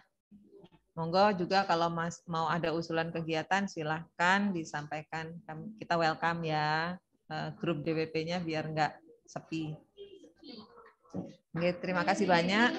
Oke, saya kembalikan ke Mbak Ria, terima kasih banyak teman-teman. Assalamualaikum warahmatullahi wabarakatuh.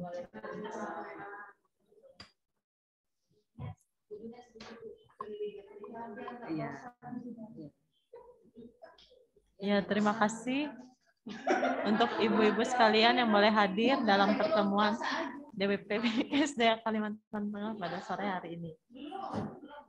Demikian acara kita. Diucapkan terima kasih.